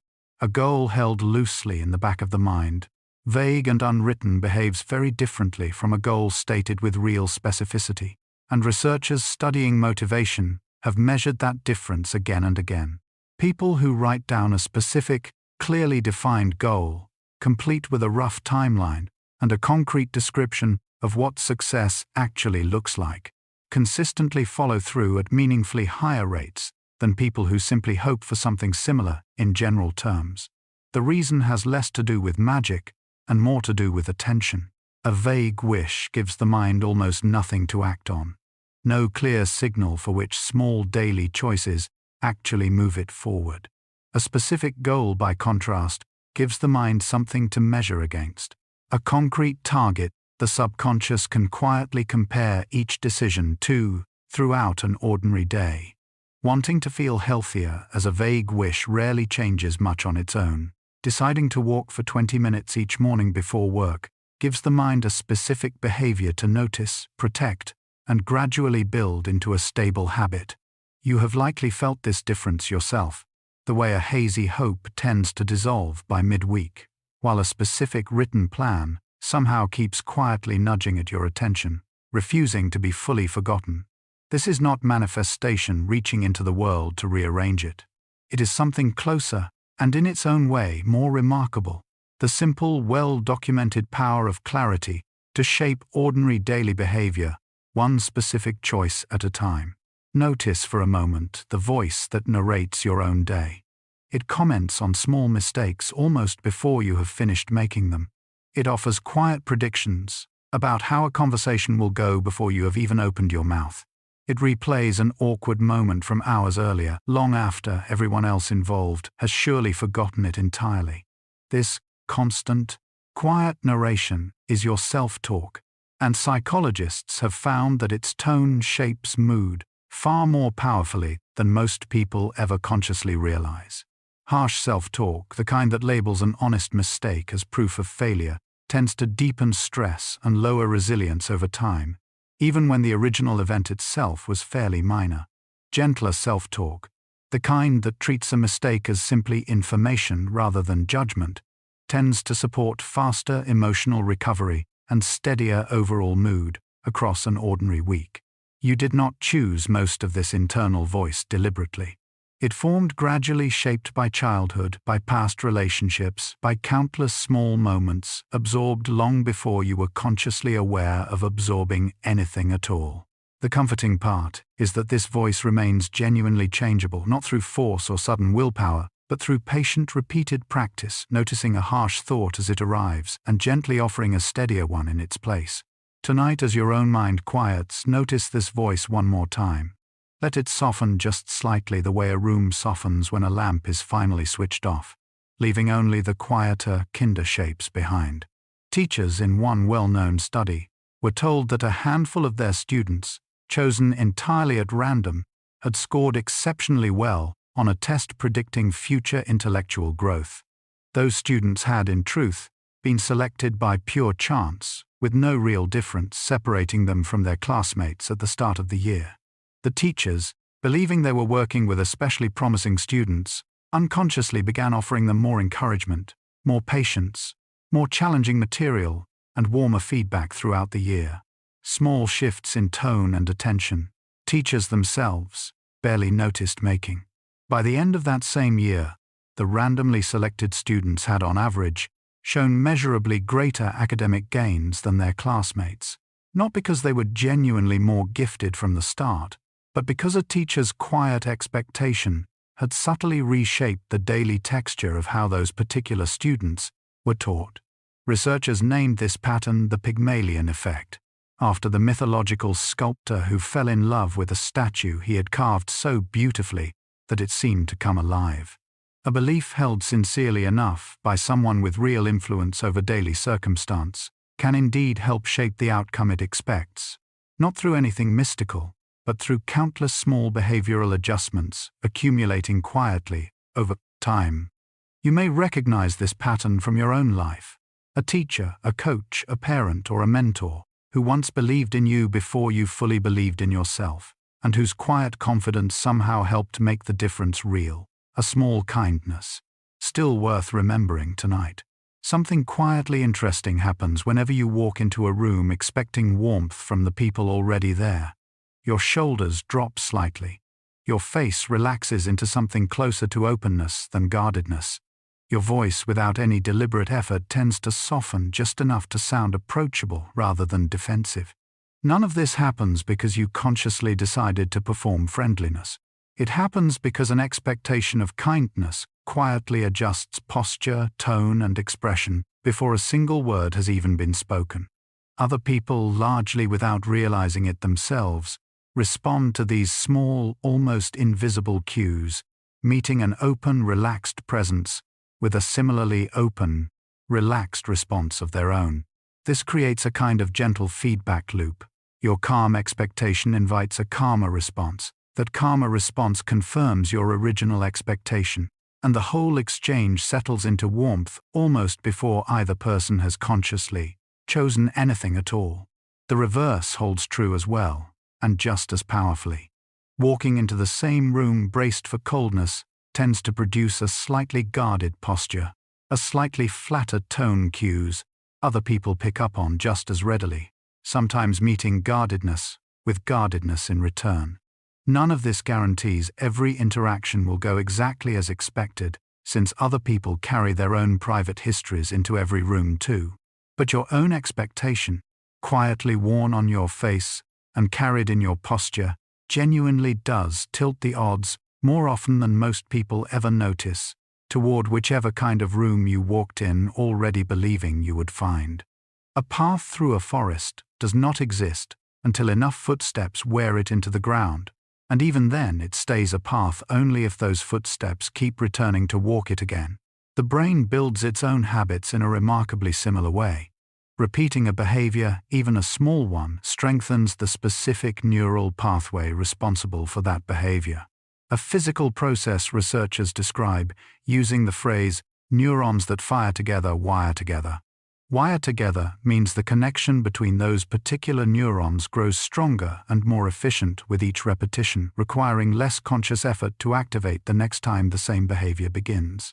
The next time becomes noticeably easier than the first, and easier still after that, until a behavior that once required real, deliberate willpower starts to feel almost automatic, requiring barely any conscious thought to perform at all.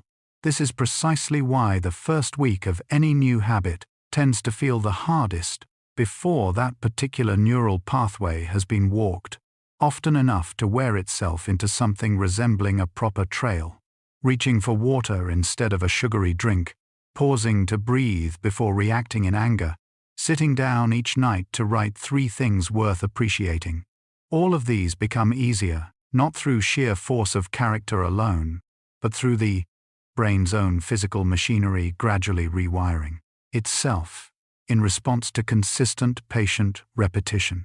Somewhere inside your own mind right now, a quiet trail is already being formed by whatever small good habit you keep gently choosing to return to. A single quiet intention set deliberately at the very start of a day tends to influence far more of that day than its brief, unassuming moment of setting would suggest. Deciding, before even leaving bed, that today will be handled with patience rather than irritation plants a small, specific standard that your mind can quietly measure the rest of the day against. You may not consciously remember making that decision by the time a stressful email arrives an hour later, and yet something in how you respond often carries a faint trace of that earlier intention anyway. This happens because setting an intention activates the same attentional filtering discussed earlier in this story, quietly priming your mind to notice opportunities for patience throughout an otherwise ordinary day. Small pauses, small breaths, small chances to respond gently rather than sharply. A morning spent without any particular intention drifts instead, reacting moment to moment with whatever mood happens to arrive first, often shaped more by traffic notifications and other people's moods than by anything genuinely chosen. This is not about achieving a perfect day through a single sentence spoken half asleep. It is something gentler and more modest. A small compass set early, nudging the day's countless small decisions a few degrees toward whatever quality you most wanted to bring into it. Tomorrow morning, before the day fully begins, you might try setting one for yourself quietly, the way a gardener plants a single seed, before knowing exactly how it will grow. Researchers curious about sleep once asked a group of volunteers to spend a few minutes each night, right before turning off the light, writing down several things from that day they genuinely felt grateful for. Nothing elaborate was required. No grand realizations, simply small, honest observations. A good meal, a friend's message, an unexpected moment of calm during a busy afternoon. Over several weeks of this simple practice, the volunteers reported falling asleep somewhat faster than before, waking less often during the night, and describing their sleep overall as noticeably more restful compared to how they had slept before the study began. Researchers believe part of this effect comes from what gratitude quietly does to a racing mind at bedtime, gently redirecting attention away from tomorrow's worries and toward tonight's small, already completed comforts. A shift that appears to lower the kind of mental alertness that normally keeps a tired body waiting far too long for sleep to finally arrive. This finding echoes something manifestation culture has long encouraged, without always fully explaining why it seems to help. Closing a day by naming what went well, rather than replaying what went wrong.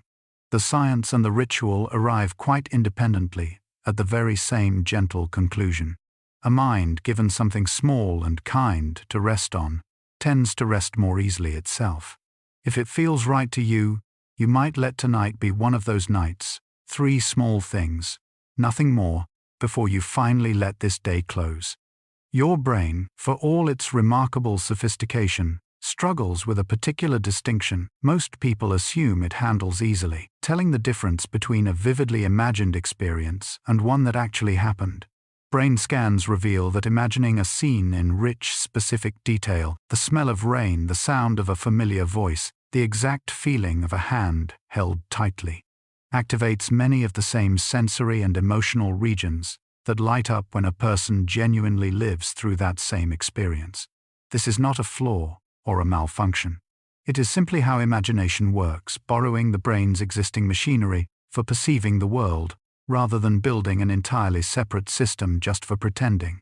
This is why a frightening imagined scenario, replayed too vividly before bed, can genuinely raise your heart rate and tense your shoulders, even though nothing real is actually threatening you in that quiet, dark room. It is also why a warm, vividly imagined memory of comfort, whether real or gently reconstructed, can genuinely calm your body in much the same way the original comfort once did. Manifestation practices lean directly on this overlap, encouraging vivid, detailed imagining, precisely because the brain treats a sufficiently rich mental rehearsal as something closer to lived experience than most people would expect.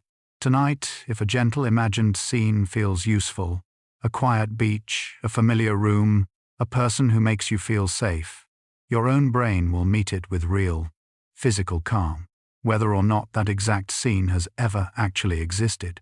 A young professional stands backstage before her very first public presentation, hands trembling slightly, going over the opening lines one more time in her head. She closes her eyes and pictures the room calm, the audience attentive, her own voice steady and clear from the very first sentence onward. A veteran speaker decades into a long career still does something similar before every talk, quietly walking through the presentation from start to finish in his mind, imagining pauses, imagining the audience nodding along at the right moments. A nervous student preparing for an important interview sits alone in a parked car beforehand, picturing the handshake, the first question, a calm and confident answer, arriving without hesitation. Researchers who study performance anxiety have gathered accounts like these across many different fields and found a consistent pattern connecting them. People who mentally rehearse a successful version of an upcoming challenge report measurably lower anxiety in the moments immediately before that challenge begins, compared to people who simply worry without any structured mental rehearsal at all. The imagined rehearsal seems to offer the nervous system a kind of preview, a chance to practice calm before calm is actually required, so that when the real moment arrives, some small part of the body already recognizes it as familiar territory rather than complete unknown. None of this guarantees a flawless performance. What it offers instead is something quieter and genuinely valuable. A steadier starting point, built entirely inside a mind, willing to imagine going well before ever finding out for certain. Try this gently right where you are. Breathe in slowly through your nose, counting to yourself as the breath fills your chest. Then let it out even more slowly than it came in, longer on the way out than the way in. Notice what happens next. Your heart rate, without any conscious instruction beyond that single breath, begins to slow within mere seconds. A direct and measurable response, triggered by the vagus nerve. A long, quiet pathway connecting your brain to your heart and lungs. Your body reads a slow, extended exhale as a clear physical signal of safety, since rapid, shallow breathing belongs to danger and stress, while long, unhurried breathing belongs to rest and calm. Your nervous system cannot easily tell the difference between choosing to breathe slowly and simply finding yourself already calm, so it responds to the slow breath as genuine evidence that everything for this moment is actually fine. This is not a placebo or a mental trick relying on belief alone. It is a direct physical mechanism, measurable on a heart rate monitor within a matter of seconds, available to you at absolutely no cost, requiring no special equipment, no app, no course, nothing beyond the simple decision to breathe out a little more slowly than usual. You could try it again right now, one more slow breath out longer than in, and notice quietly what your own body decides to do in response, settling just a little further into wherever you happen to be resting tonight. Researchers following large groups of people across many years have found something worth sitting with quietly, that people who describe themselves as generally optimistic tend on average to live somewhat longer than people who describe themselves as generally pessimistic. Longer in these studies is measured across years of careful tracking, following the same participants through decades of ordinary life, illness, recovery, stress, and aging. Aging, it turns out, seems to unfold a little differently depending on outlook, with optimistic participants showing somewhat lower rates of heart disease, somewhat better recovery after serious illness, and somewhat healthier habits around exercise and diet. Likely because a hopeful outlook makes taking care of oneself feel worthwhile, rather than pointless. Worthwhile is an important word here, since researchers believe part of the connection runs through behavior rather than through any mystical link between attitude and biology directly. A person who genuinely expects a better future tends to make choices consistent with reaching it. Scheduling that doctor's appointment, going for that walk, reaching out to a friend during a difficult stretch, instead of withdrawing entirely. Withdrawing entirely, by contrast, often accompanies a bleaker outlook, quietly removing exactly the behaviors most protective of long-term health. None of this means optimism alone guarantees a longer life, since genetic circumstance and pure chance still matter enormously. It simply means that hope practiced consistently over years, rather than performed for a single afternoon, appears to be doing quiet, measurable work in the background of an entire lifetime, including quite possibly your own. The last thoughts you carry into sleep rarely disappear the moment your eyes close. They tend to settle instead quietly into the early architecture of tomorrow's first mood, the tone your mind reaches for automatically in that hazy stretch just after waking. Falling asleep, replaying an argument, a worry, or a list of everything left undone tends to leave a faint residue behind, something your mind can find waiting for it again the moment consciousness returns in the morning. Falling asleep instead with something gentler held loosely in mind, a small comfort, a quiet hope, an ordinary kindness from earlier in the day tends to leave a different kind of residue, something softer for tomorrow's first waking moment to land on instead. This happens partly because sleep spends its early and middle hours processing and consolidating the day's emotional experiences, and whatever emotional note a mind falls asleep on often becomes part of what gets processed and reinforced overnight. Your brain, in a very real sense, keeps working quietly on tonight's thoughts long after you have stopped consciously thinking them, sorting, filing, occasionally revisiting them in the strange private logic of a dream. This is not a reason to force cheerfulness you do not genuinely feel, since forced positivity rarely holds up under close examination anyway. It is simply an invitation to notice gently what you are choosing to carry with you into sleep tonight, and to trust that even a small, honest moment of ease matters more than it might seem to right now. Regular mindfulness meditation, practiced consistently over a period of roughly 8 weeks, in several well-known studies produces a genuinely measurable physical change inside the brain, a modest but real thickening of tissue in regions associated with emotional regulation, self-awareness, and calm, focused attention. Picture the prefrontal cortex sitting just behind the forehead, gradually growing slightly denser with practice, like a well-worn path, becoming firmer and more defined the more often it is walked.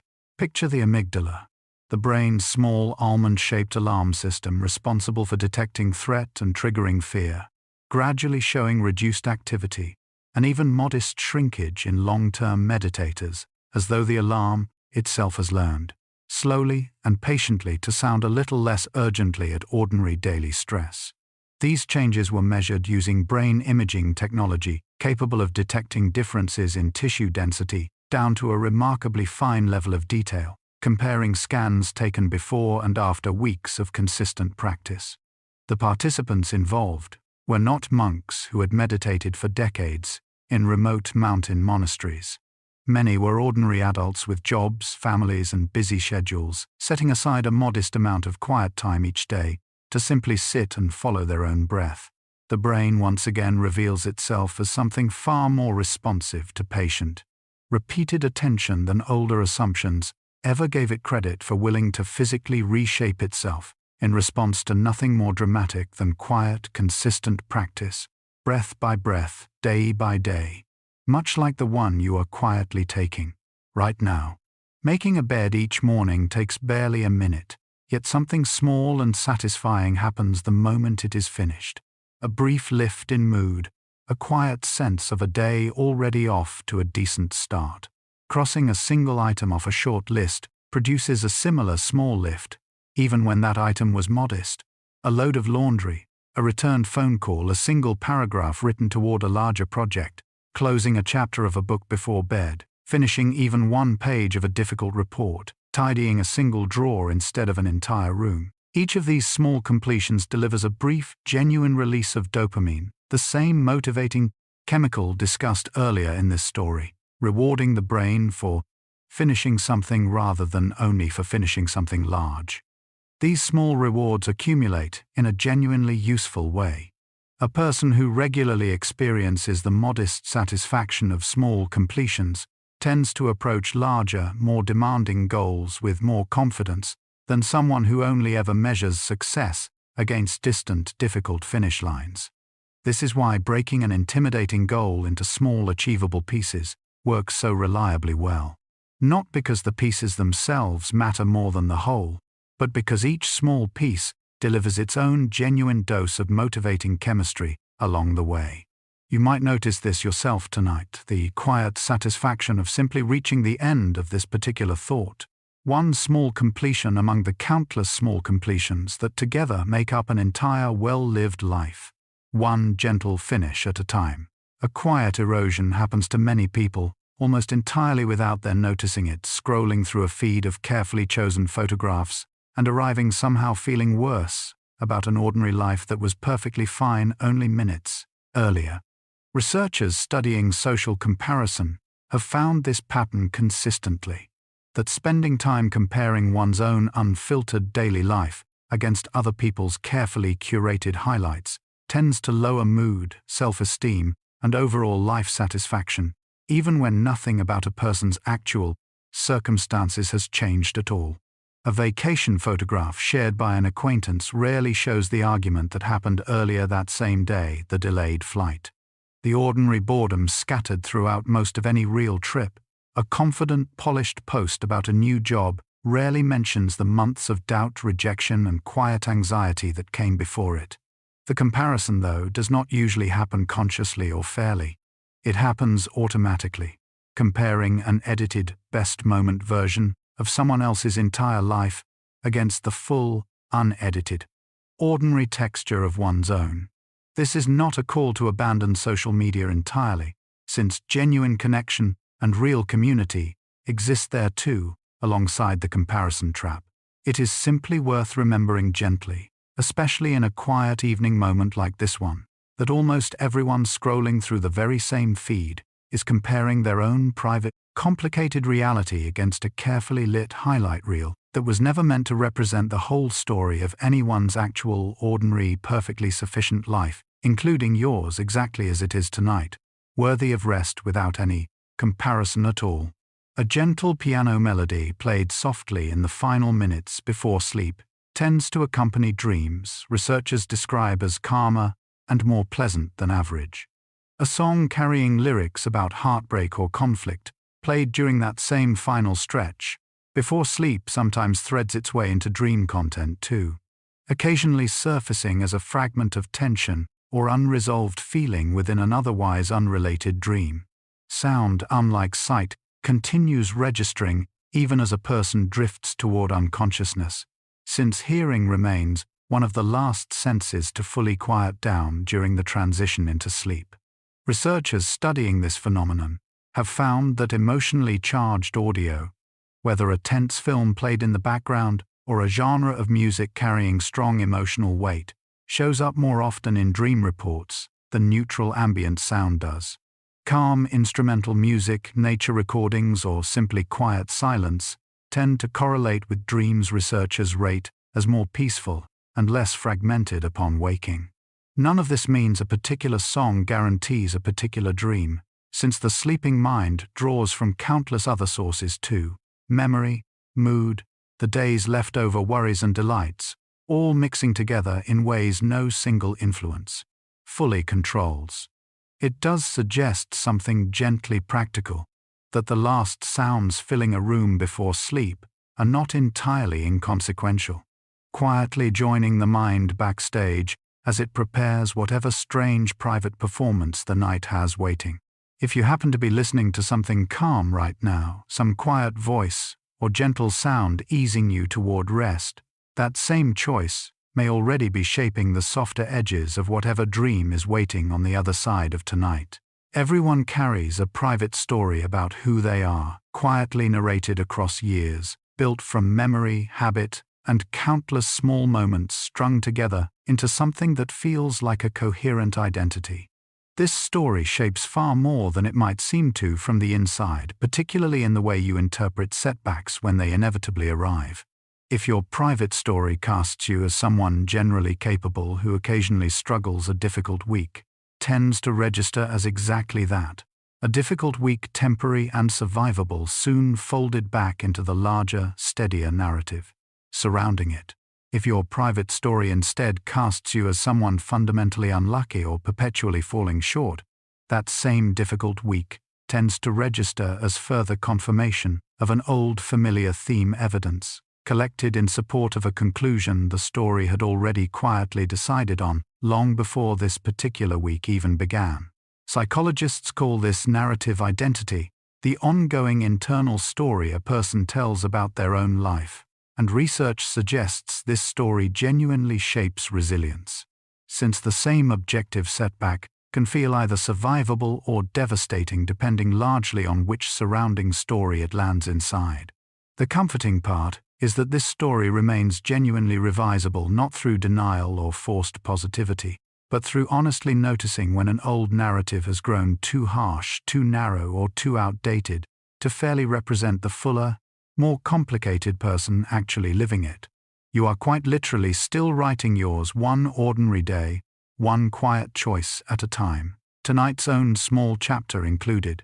Deep inside your adrenal glands, small structures sitting just above each kidney, a hormone called cortisol is produced whenever your body senses stress, danger, or unresolved tension worth staying alert for.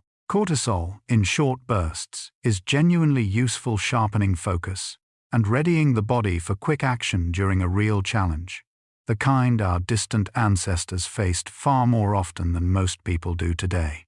Real challenge, though, is not what most modern stress actually involves. Most of the time, an overflowing inbox, a delayed reply, a worry about tomorrow that has not actually happened yet. None of these require the same physical mobilization. A genuine physical threat once demanded from earlier humans, facing very different daily dangers. Facing very different daily dangers than we do now, the body's stress system nonetheless still responds the same ancient way, flooding the bloodstream with cortisol, regardless of whether the danger is a genuine emergency or simply an anxious thought running in circles. Anxious thoughts running in circles can fortunately be interrupted through something remarkably simple and available at any moment: calm, slow, deliberate breathing. Deliberate breathing sustained for even a few focused minutes has been shown in multiple studies to measurably lower circulating cortisol levels, offering the nervous system clear physical evidence that the perceived threat has passed. The perceived threat, real or imagined, tends to loosen its grip fastest when met with exactly this patient breath after patient breath, until the body finally receives the message that it is safe enough tonight to fully let go, your own shoulders included. If your mind tends to grow busier the moment your head finally touches the pillow, you are far from alone, and researchers studying this exact pattern have found a surprisingly simple remedy worth knowing about. Writing down tomorrow's worries and unfinished tasks in a brief list just a few minutes before bed has been shown in controlled studies to meaningfully reduce the racing, repetitive thinking that keeps so many people staring at the ceiling long after they had hoped to be asleep. This works, researchers believe, because your mind treats an unresolved task as something requiring continued monitoring, a quiet background alert, reminding you again and again that something still needs handling. Writing the worry down specifically and concretely appears to satisfy at least part of that monitoring instinct, offering your mind a kind of receipt confirming the thought has been captured and will not simply vanish overnight. Participants in these studies who wrote a short, specific list before bed fell asleep measurably faster than participants who spent the same few minutes simply reflecting on their day in general terms without writing anything down at all. The list itself does not need to be elaborate. A few honest lines are usually enough. Tomorrow's meeting, the unanswered message, the appointment not yet scheduled. If your own mind has been circling something particular tonight, you might try placing it gently onto paper before you finish here, handing it over to the page instead of carrying it any further yourself, at least until morning. A mind wandering in the shower, drifting through half-formed memories and loose associations, is not actually doing nothing, despite how idle it might feel from the inside. A mind daydreaming on a slow train ride, staring out the window without any particular task in front of it, is engaged in something similarly active, just quieter and less directed than focused work. A mind lying in bed at the end of a long day, thoughts drifting loosely from one small memory to another without any clear destination, is doing this same quiet work too. Brain imaging reveals that a specific interconnected set of brain regions, researchers call it the default mode network, becomes especially active during exactly these unfocused, restful moments. Quieter than during demanding tasks, but far from inactive. This network appears to handle something genuinely important, weaving together memory, self-reflection, and imagined future scenarios into a coherent sense of who a person is and where their life seems to be heading. Some of the most meaningful insights people report: sudden clarity about a decision, an unexpected solution to a lingering problem, tend to arrive not during focused effort, but during exactly this kind of quiet, wandering rest. This is perhaps one small reason bedtime itself so often becomes a place where clarity quietly arrives, uninvited. The mind, finally given enough unstructured room to sort through what busier hours never had space to properly consider.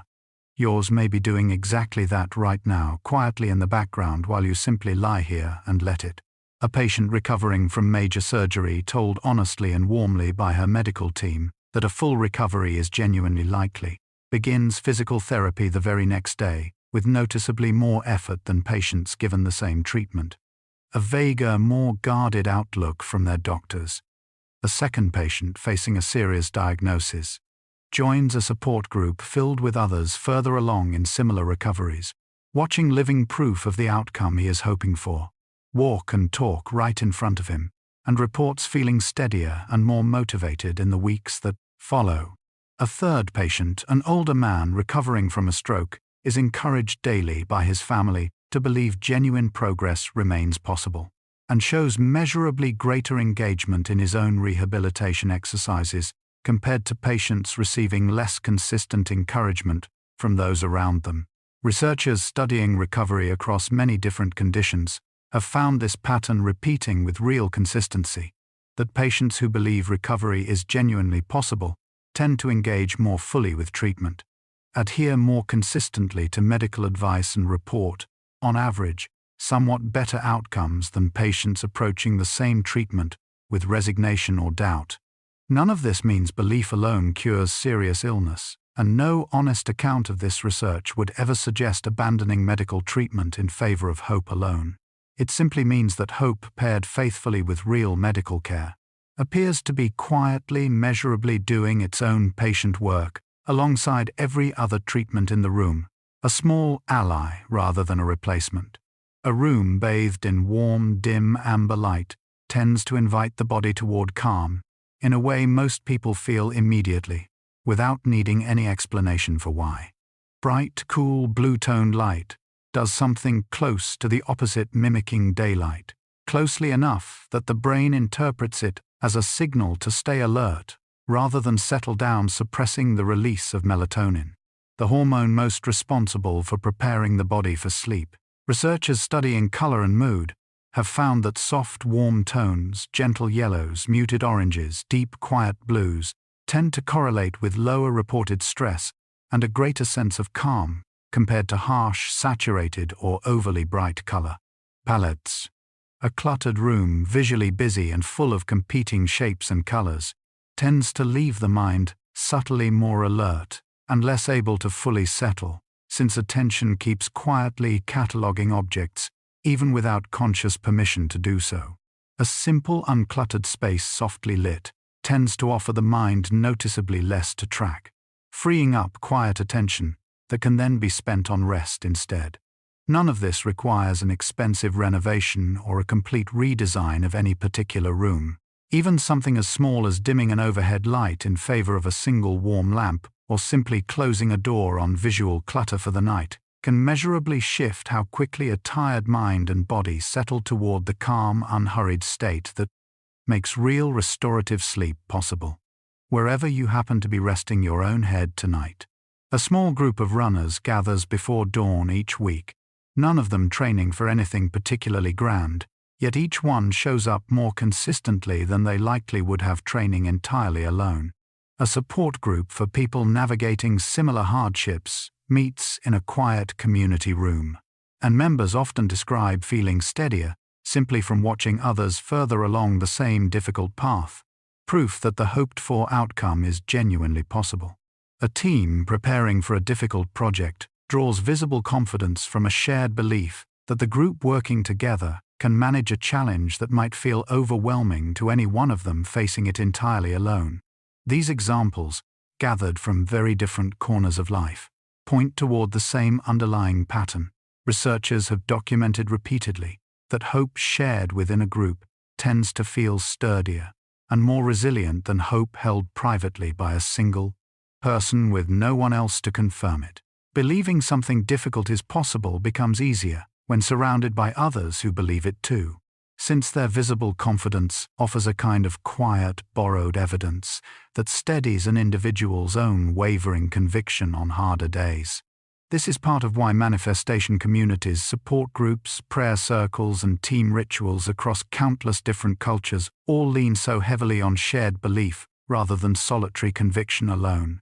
Hope, it turns out, travels more easily and lasts considerably longer when it moves between people, rather than staying confined entirely within just one quiet, private mind, even a mind as steady as your own. You have likely noticed at some point how tightly gripping a worry rarely makes it resolve any faster. Holding your breath against an uncertain outcome does not actually change that outcome, only tightens your own chest in the meantime. Replaying a decision already made, turning it over and over long after there is anything left to decide, does not sharpen the decision, only wears a groove of anxiety deeper into an already settled matter. Something curious happens instead when you deliberately practice loosening that grip, not through resignation or giving up on what genuinely matters, but through a genuine active choice to release what was never actually within your control in the first place. Letting go in this sense is not passive.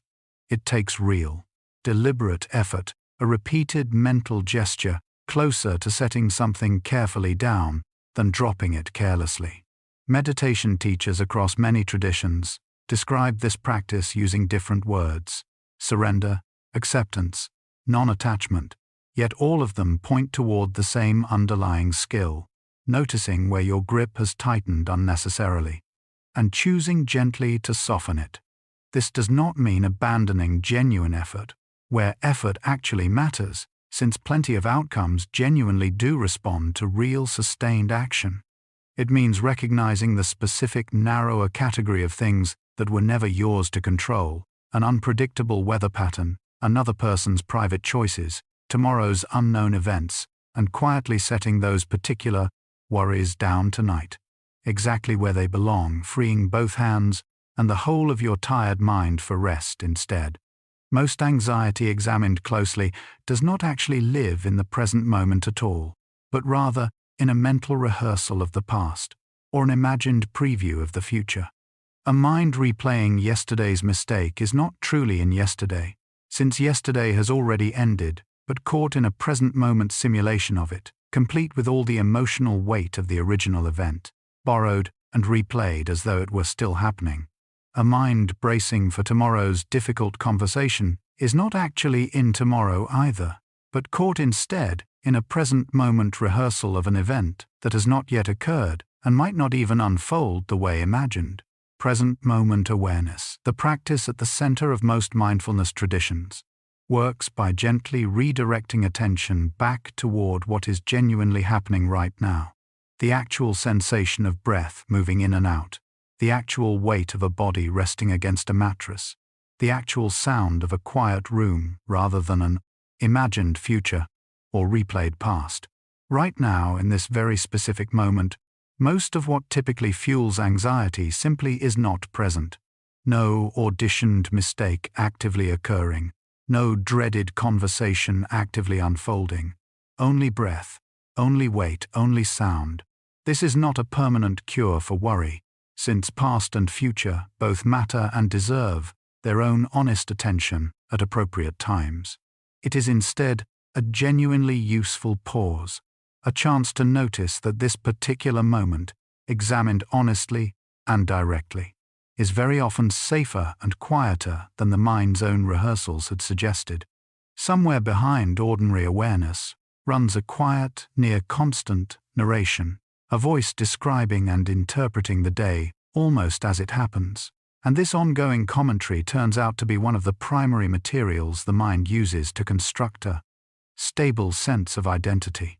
Picture identity not as a fixed object sitting somewhere inside a person waiting to be discovered fully formed, but as something closer to an ongoing construction project, assembled gradually from thousands of small internal sentences repeated across years. I am the kind of person who follows through. I am someone others can rely on. I tend to struggle with mornings but come alive by evening. Each of these small, repeated internal descriptions functions almost like a single brick, individually modest, collectively forming the walls of a fairly stable structure a person eventually recognizes as simply who they are. This structure feels solid and permanent from the inside, yet it remains throughout an entire lifetime quietly under renovation, capable of shifting as new experiences arrive and new internal sentences begin repeating in place of older ones. A person who once narrated themselves as anxious in social situations through enough new experience and enough new internal narration can genuinely come to narrate themselves as reasonably at ease. Instead, the underlying structure of identity slowly rebuilt, not through a single dramatic moment, but through countless small repeated sentences said quietly to no one but themselves, one ordinary day at a time, much like the ones you have been quietly saying to yourself all along.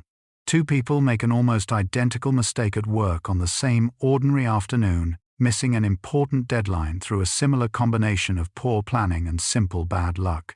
One of them responds internally with harsh, punishing language, calling themselves careless, incapable of disappointment, replaying the failure repeatedly throughout the evening with mounting shame. The other responds instead with something gentler, acknowledging the mistake honestly, while reminding themselves that everyone occasionally fails under pressure, that this single afternoon does not define their entire competence, and that tomorrow offers a fair chance to do better. Researchers studying self-compassion have found a consistent, measurable difference in what happens next for these two very similar people. The person who responded with self-criticism tends to show prolonged stress, lower motivation to try again, and a slower emotional recovery overall, sometimes carrying quiet shame for days after the original mistake has already been resolved.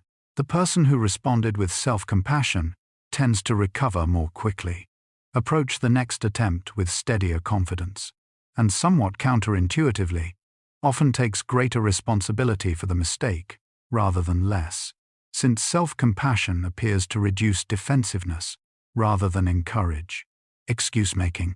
This finding surprises many people who assume harsh self-criticism must be necessary to prevent complacency.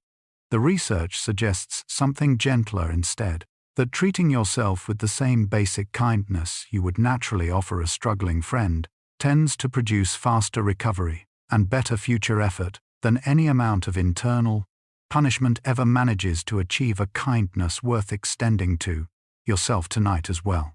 A young child sits alone in a plain room with a single marshmallow placed on the table in front of them, told that waiting patiently without eating it will earn a second marshmallow once the researcher returns. Some children reach for it almost immediately, unable to resist the small present temptation sitting right in front of them. Others develop small, inventive strategies to help themselves. Wait, looking away, singing quietly, covering their eyes, distracting their own attention, until the researcher finally returns with the promised reward. Researchers who followed these same children for years afterward found something genuinely notable, connecting these very early moments to much later life, that children who managed to wait tended to show, on average, stronger emotional regulation, better stress management, and steadier relationships, well into adulthood, decades after that single marshmallow had long since been forgotten. This does not mean early willpower alone determines an entire life, since countless other factors, environment, support, opportunity, shape outcomes just as powerfully along the way.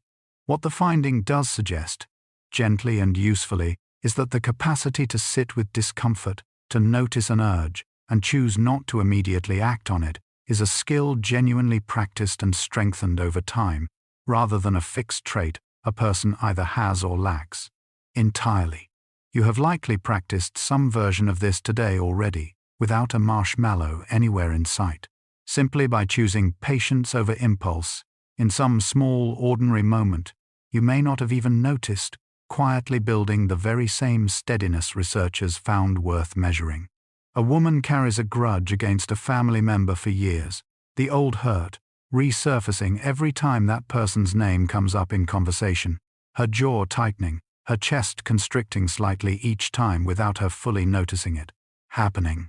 Researchers studying forgiveness invited people like her into controlled settings, measuring blood pressure, heart rate, and muscle tension, while participants either held on to a grievance in their minds or actively practiced imagining genuine forgiveness toward the person who had wronged them. The results were consistent and measurable.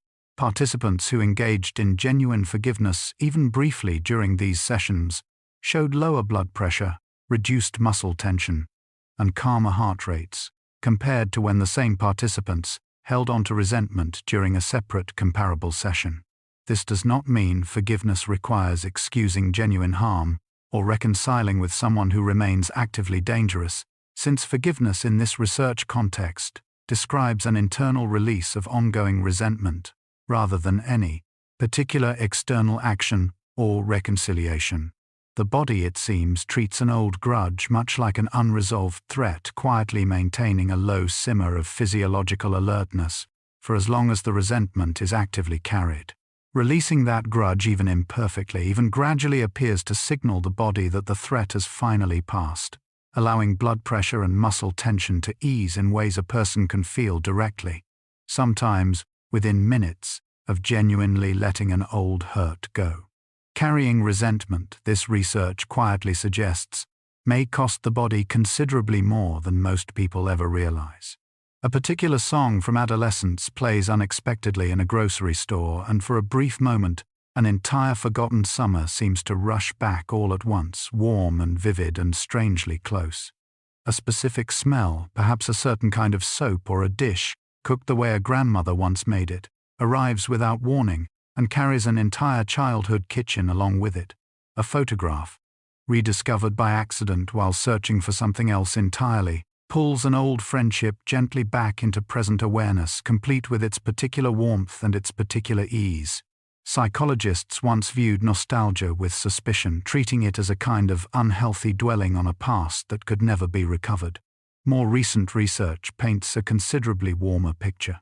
Nostalgic reflection studies now show reliably boosts mood, strengthens a sense of meaning and connection, and even increases feelings of social warmth toward others, functioning less like an unhealthy retreat and more like a genuine psychological resource available whenever it happens to surface.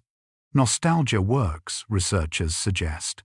by reminding a person that their life has already contained real warmth, real connection, and real joy, evidence gathered from the past that current difficulty has not erased or invalidated. This evidence tends to arrive quietly and unbidden, rather than through deliberate searching: a song, a smell, a photograph. Each one a small doorway back into proof that good things have genuinely happened before, and by quiet implication remain entirely capable of happening again, perhaps even for you quite soon. Hope in ordinary conversation often gets treated as a soft, sentimental feeling, pleasant but not particularly consequential, something closer to wishful thinking than genuine psychological force worth taking seriously. Psychologists who study hope directly describe something considerably more substantial, defining it as a measurable combination of two distinct components: believing a desired goal is genuinely achievable, and believing one has workable pathways available for actually reaching it. Believing a goal is achievable without any sense of a workable path tends to produce passive daydreaming rather than real motivation, a wish held loosely without any accompanying plan. Believing in a workable path without genuinely trusting the goal is achievable tends to produce anxious effort without real conviction behind it, going through motions while quietly doubting the outcome will ever actually arrive.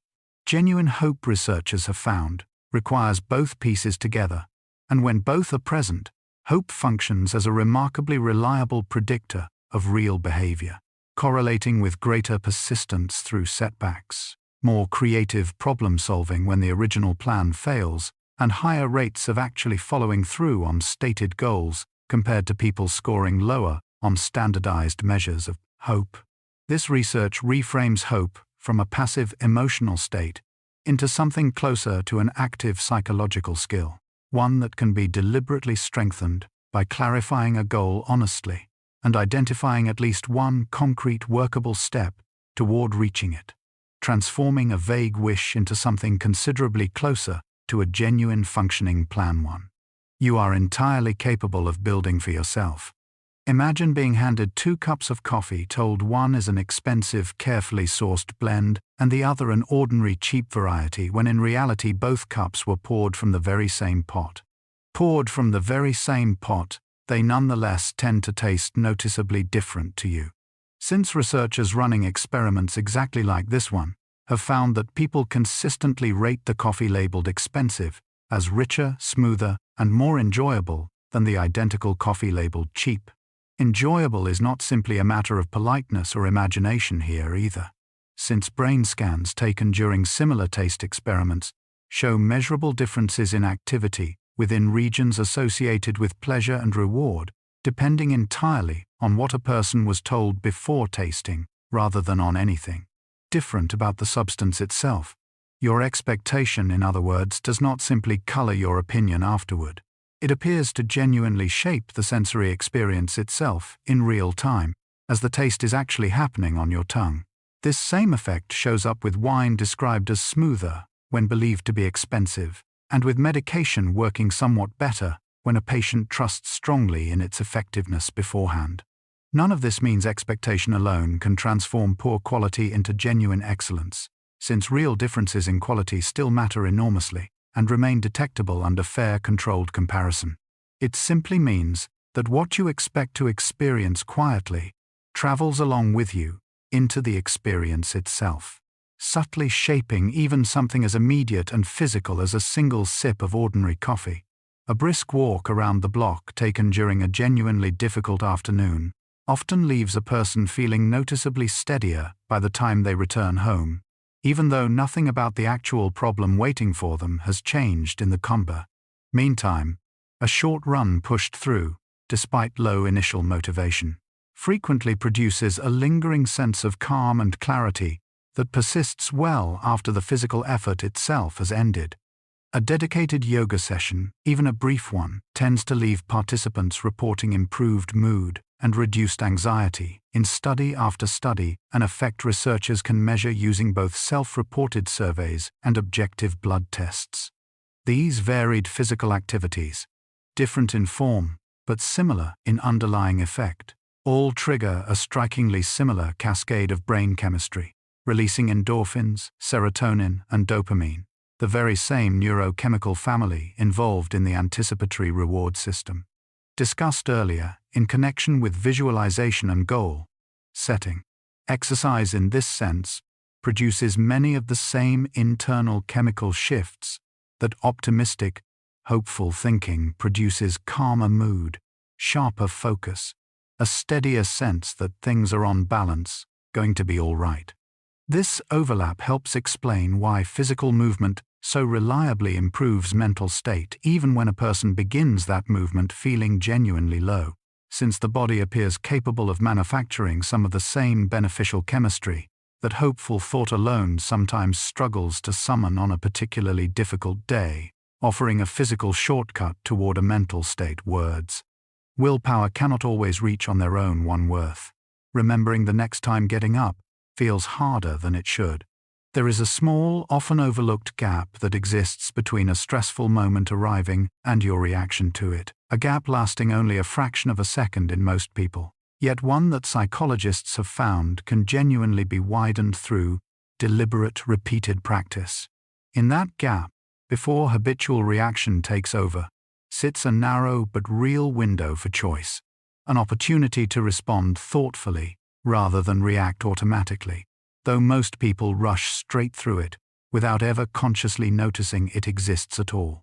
Training this pause works much like training any physical muscle, gradually and through repeated consistent effort, rather than through a single moment of sudden willpower. Each time you notice irritation rising and choose, deliberately, to take one slow breath before speaking, you strengthen the neural pathway supporting that pause, making it slightly easier to access the next time a similar moment arrives. Each time you catch a defensive thought forming, and pause just long enough to ask whether it is genuinely accurate, you reinforce that same capacity a little further. This is not about suppressing genuine emotion or pretending stress does not exist, since honest feeling still deserves honest acknowledgement. It is about creating just enough space, even a single breath's worth, for a considered response to exist alongside an automatic one, a space that, with enough patient practice, tends to widen naturally over time, offering you steadily more room to choose how you actually want to meet whatever arrives next, tonight and every ordinary day after. A young woman pins a photograph of a small countryside cottage above her desk, a home she hopes to eventually own, and for the first few days, she notices it constantly, pausing often to imagine herself actually living there. Within a couple of weeks, though, something curious happens. The photograph begins to fade quietly into the background of her attention. Seen daily but barely registered anymore, the way a familiar picture on any wall eventually stops being consciously noticed at all. Memory researchers call this general pattern habituation, the mind's tendency to stop actively processing a stimulus once it becomes sufficiently familiar and predictable. This is precisely why the most effective use of a vision board involves more than simply hanging it and walking away. Periodically moving its position, adding new images, or pausing deliberately each morning to actually look at it rather than glance past it, helps counteract habituation, keeping the goal genuinely present in active memory rather than fading into invisible wallpaper. Genuinely present memory matters because a goal that stays actively accessible influences daily decisions far more than a goal quietly forgotten in the visual background, even while technically still hanging on the wall the entire time. This is less about any mystical pull the images themselves exert, and more about a simple, well-understood principle of memory and attention, that what stays visible and genuinely noticed continues shaping behavior, while what fades into unnoticed familiarity gradually stops mattering at all. A small reminder worth keeping in view yourself.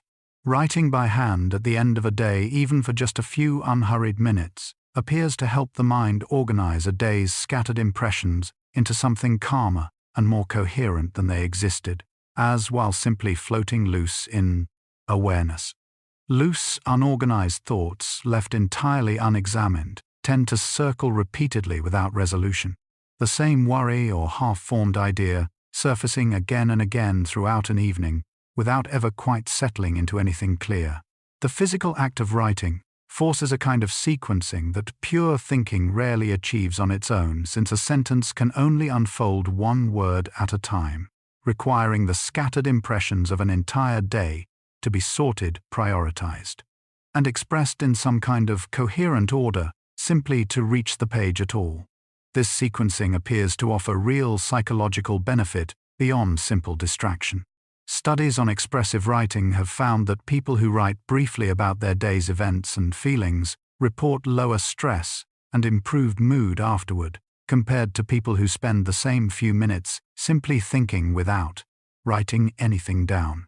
The page, in effect, becomes a place where scattered mental noise can be set down, examined briefly, and released, rather than continuing to circulate indefinitely inside an increasingly tired mind. This is not about crafting polished literary prose worth showing anyone else.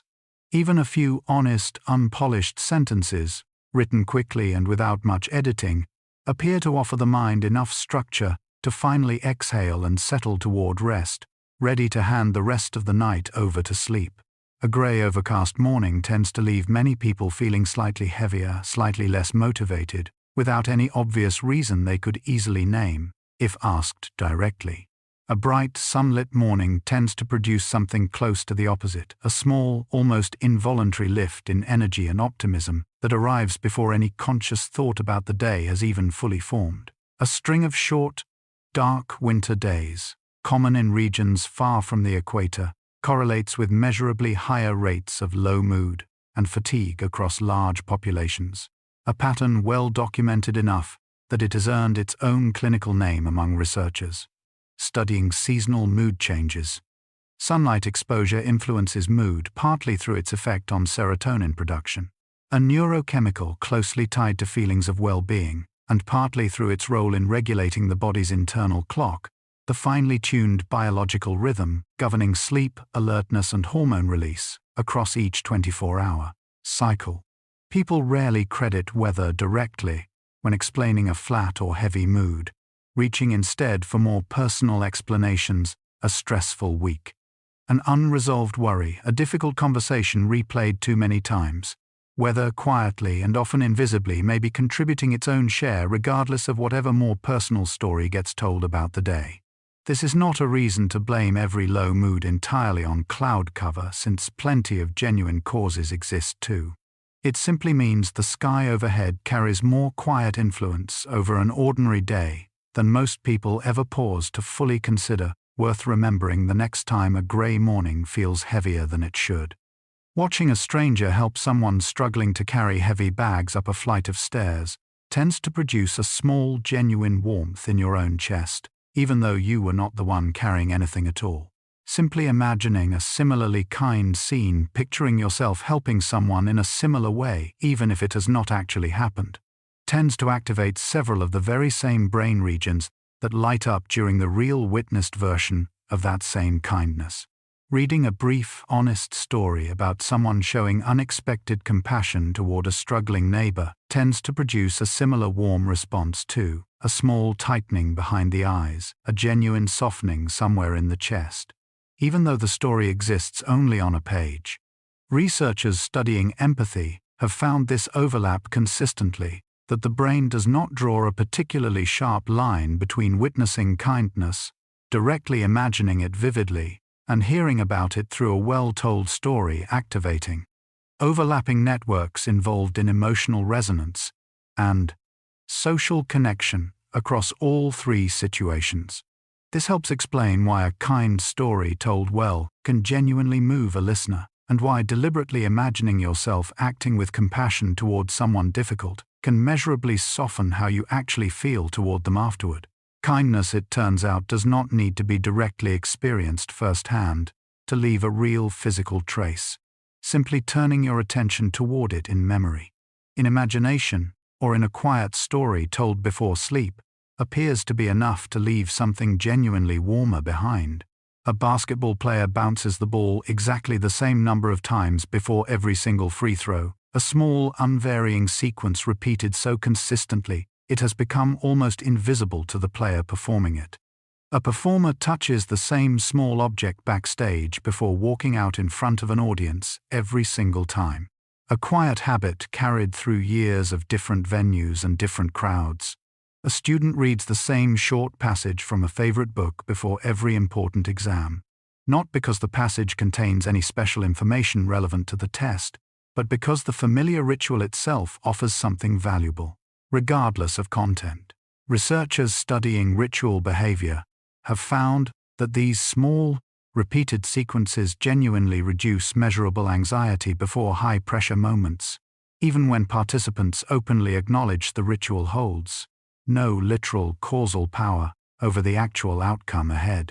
The anxiety reduction appears to come from predictability itself, a small, controllable sequence of actions, offering the nervous system something stable and familiar to hold onto amid a situation that otherwise feels uncertain and largely outside personal control. Ritual in this light is less about superstition and more about psychology doing something genuinely useful, borrowing structure from a familiar sequence to steady a mind facing genuine uncertainty.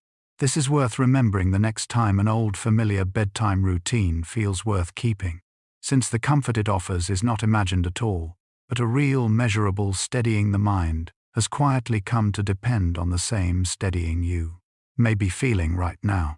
Your nervous system, in a very real sense, reads breathing pattern, almost like a language interpreting quick and shallow breaths as one clear message, and slow and deep breaths as an entirely different one. Quick, shallow breaths, the kind that barely fill the upper chest, signal to ancient survival circuitry that something demanding immediate attention is happening right now, activating a cascade of physical readiness, tensed muscles, heightened alertness, a body preparing to move quickly if needed. This system evolved long before language, long before conscious reasoning could override it, which is precisely why it responds to breathing pattern directly, rather than waiting for a person to consciously decide whether real danger actually exists. Slow, deep breaths, particularly ones where the exhale runs noticeably longer than the inhale, send the opposite message, communicating safety clearly enough that the nervous system begins standing down, its own alert state, muscles loosening, heart rate settling, attention softening. Communicating safety this way does not require any belief or conscious effort beyond the breathing itself, which is part of why this technique works, even for people who feel skeptical about it or too exhausted to consciously reassure themselves through thought alone. Too exhausted to think your way to calm is a common and entirely understandable place to be at the end of a long day, and it is precisely in that tired state that the body's own ancient breathing language becomes especially useful, offering a direct route to calm that bypasses overthinking entirely. One slow breath, quietly speaking on your behalf. A day lived without any particular intention tends to unfold almost entirely in reaction, responding to whatever notification arrives first, whatever request lands loudest, whatever small crisis happens to demand attention before anything else gets a fair chance to matter. A day approached instead with even one small chosen intention, however modest, tends to carry a different quality entirely. Not because every difficulty magically disappears, but because you now have a quiet reference point to return to whenever the day's noise threatens to pull you entirely off course.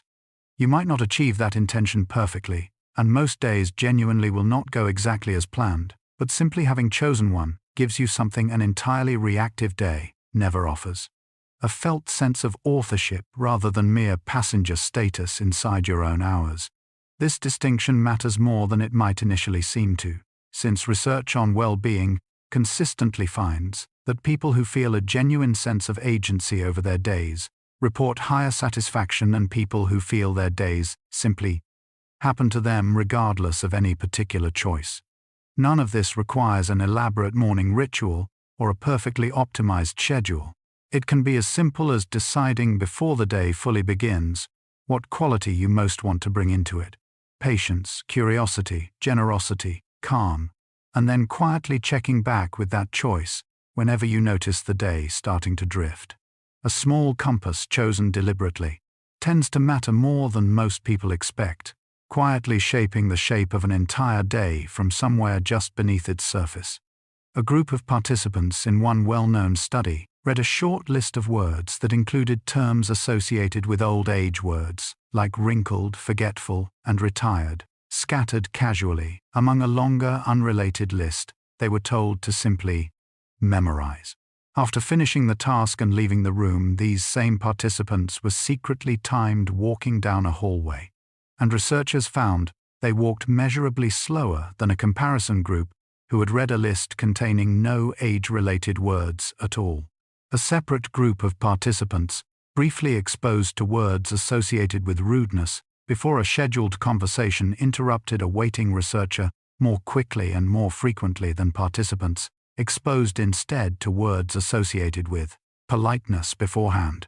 A third group shown words related to achievement and success before attempting a challenging puzzle persisted noticeably longer before giving up, compared to participants who had seen entirely neutral words.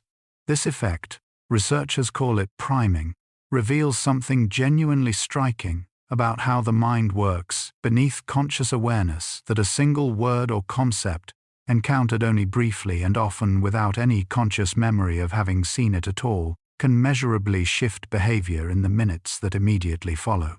Nothing about this requires belief or deliberate effort on the part of the person being primed.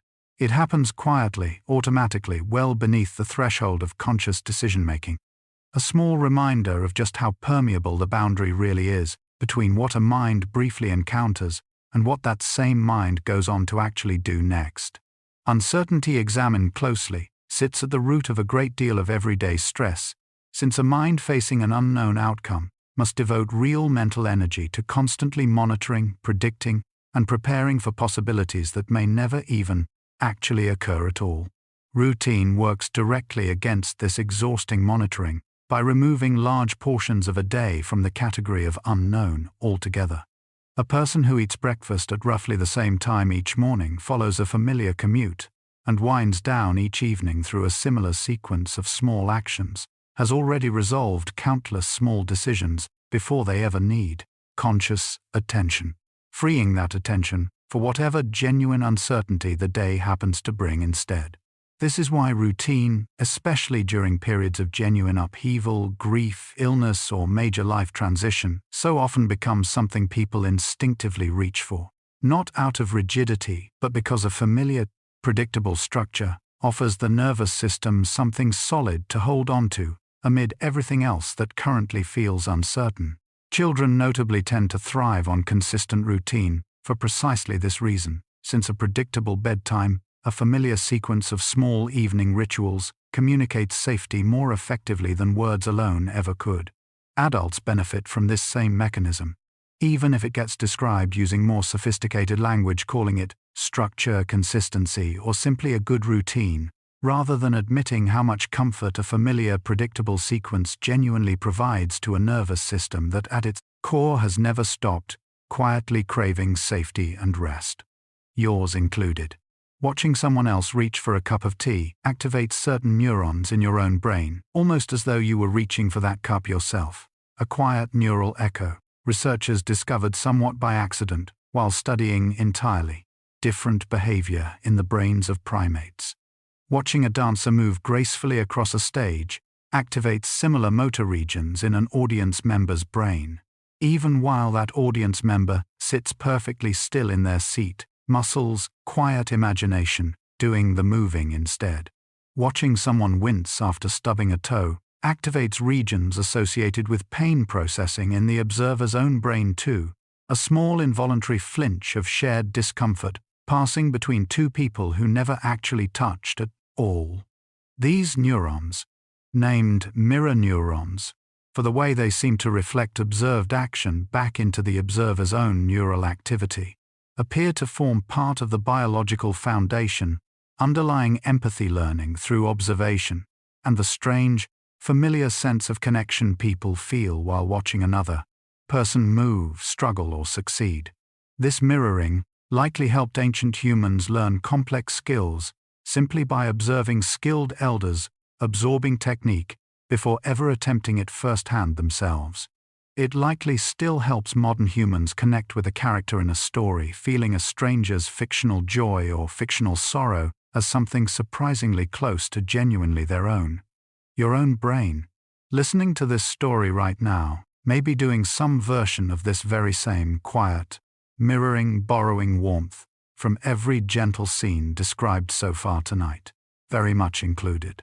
Two students receive the same difficult grade on the same challenging assignment, an outcome neither of them particularly wanted or expected.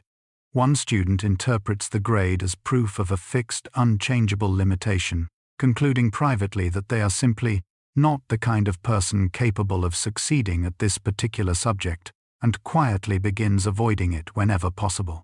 Afterward, the other student interprets the exact same grade quite differently, treating it as useful information about where more effort and different strategy are currently needed, rather than as evidence about some permanent, unchangeable trait. Researchers studying these two contrasting interpretations, one called a fixed mindset and the other a growth mindset, have followed students holding each belief across entire academic careers and found a consistent, meaningful pattern. Students who believe ability can genuinely develop through effort and practice tend to persist longer through difficulty, seek out more challenging material rather than avoiding it, and ultimately achieve, on average, stronger long-term outcomes than students who believe ability is largely fixed from birth. This difference in belief shapes something concrete and observable, how a person responds to the very first sign of struggle. A fixed mindset treats struggle as a warning sign to retreat.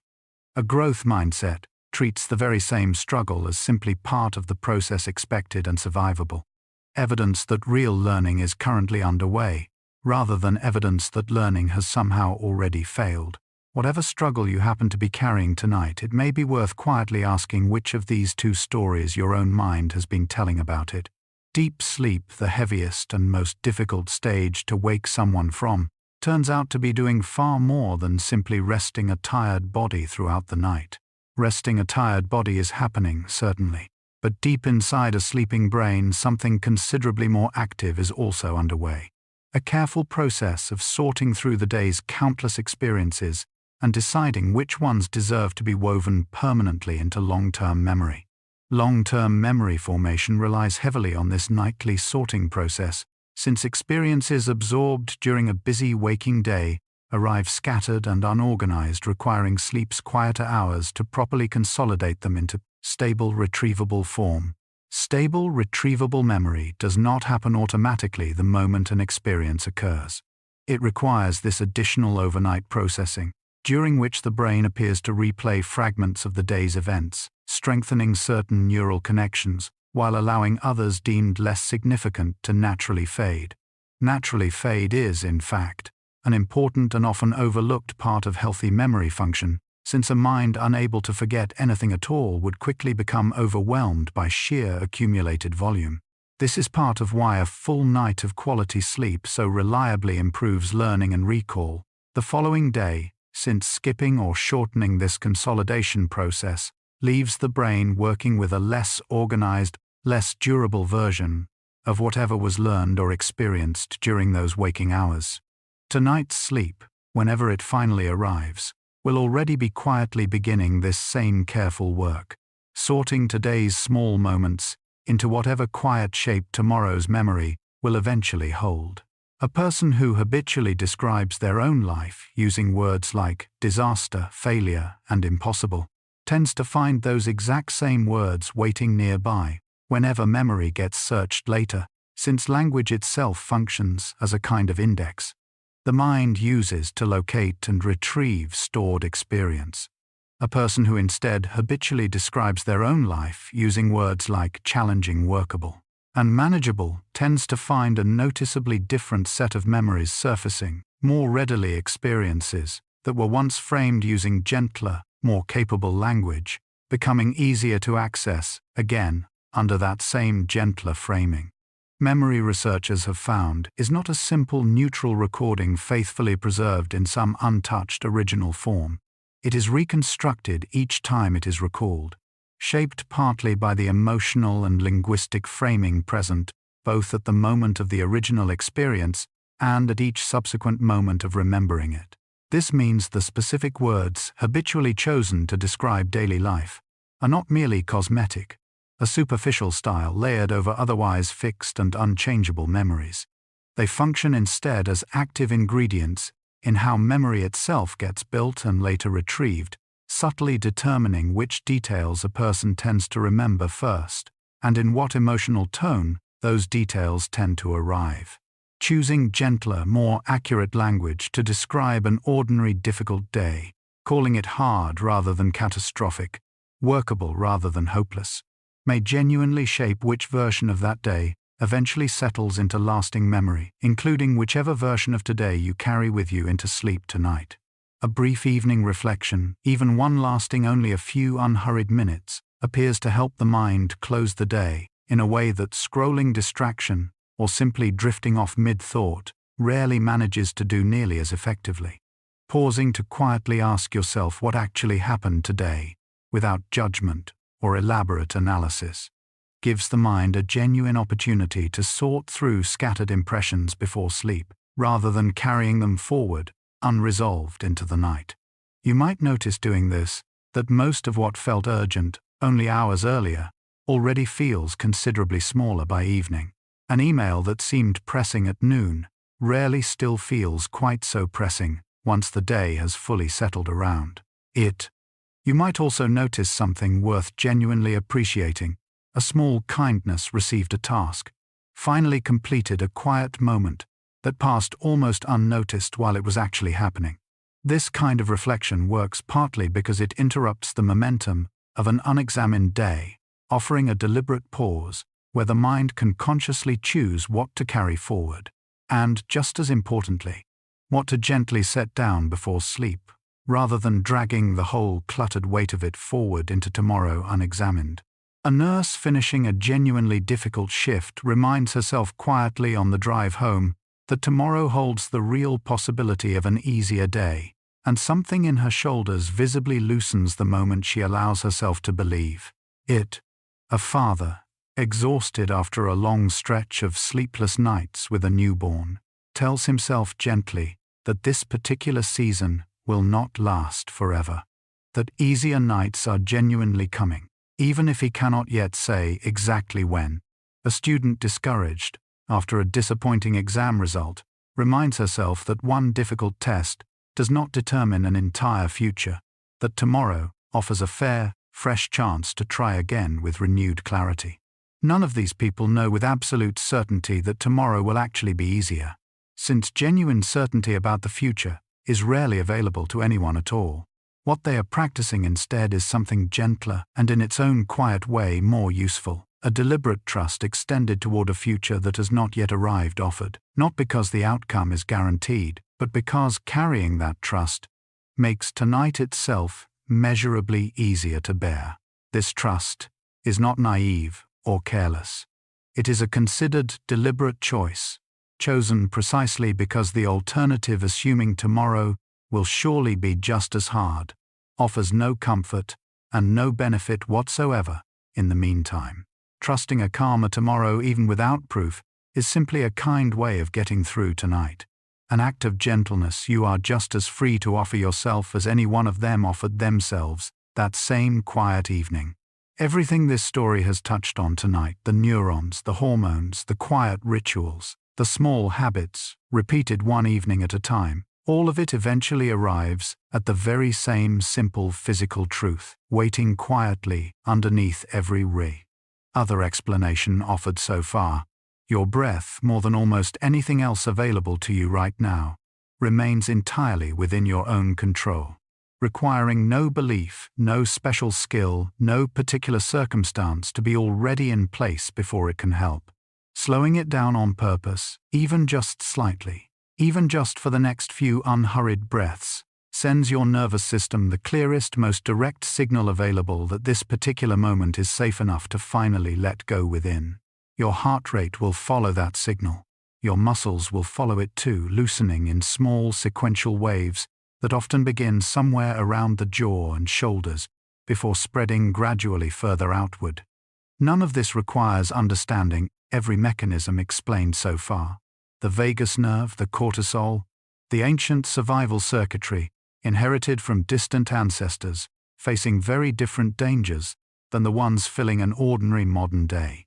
It only requires the breath itself, slow, unhurried, allowed to simply happen, without being rushed toward anything in particular, in through the nose, gently out again, however long that takes tonight. Whatever this entire story has offered you tonight, whatever facts felt useful, and whatever ones simply passed quietly, by this final physical truth, remains freely available, regardless, waiting patiently for you to notice it, right here, in this very breath.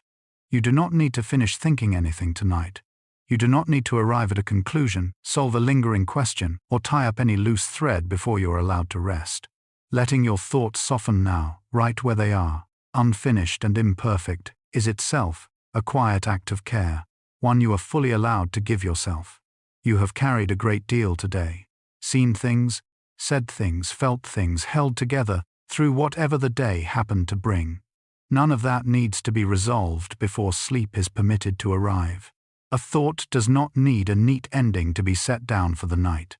A worry does not need to be solved to be gently placed aside until morning. You can simply let each one loosen, the way a hand slowly loosens around something it has been holding for a long while, fingers relaxing one by one, no longer needing to grip so tightly. This softening is not giving up on anything that matters. It is simply allowing tonight to be what it actually is, a pause, a rest, a quiet stretch of hours where nothing more is required of you. Whatever your mind has been carrying, it can set a little of it down now. You have done enough today. You are allowed to soften, to loosen, to let the sharper edges of your thoughts blur gently into something softer, quieter, and considerably easier to finally rest inside of tonight, exactly as you are. While your mind rests, your body quietly gets to work repairing small wear from the day, restoring energy, doing the patient maintenance that keeps you steady and whole. This gentle repair happens more easily, more fully, when the mind resting alongside it is calm rather than tense, unhurried rather than racing. So the calm you feel building right now, however small it might seem, is not separate from your body's own quiet healing tonight. It is part of it. Every slow breath you take helps. Every small worry you release helps. Every soft, unhurried moment you allow yourself right now becomes part of the conditions your body needs to do its own quiet work while you sleep. You do not have to do anything more than this. You do not have to force calm or chase it or worry about whether you are resting correctly. Simply allowing yourself to slow down here in this ordinary moment is already enough to support what your body is quietly preparing to do. Your heart will keep its steady rhythm. Your breath will keep finding its way. Somewhere beneath conscious thought, systems you never have to think about will keep doing what they have always done, patiently, faithfully, all through the night.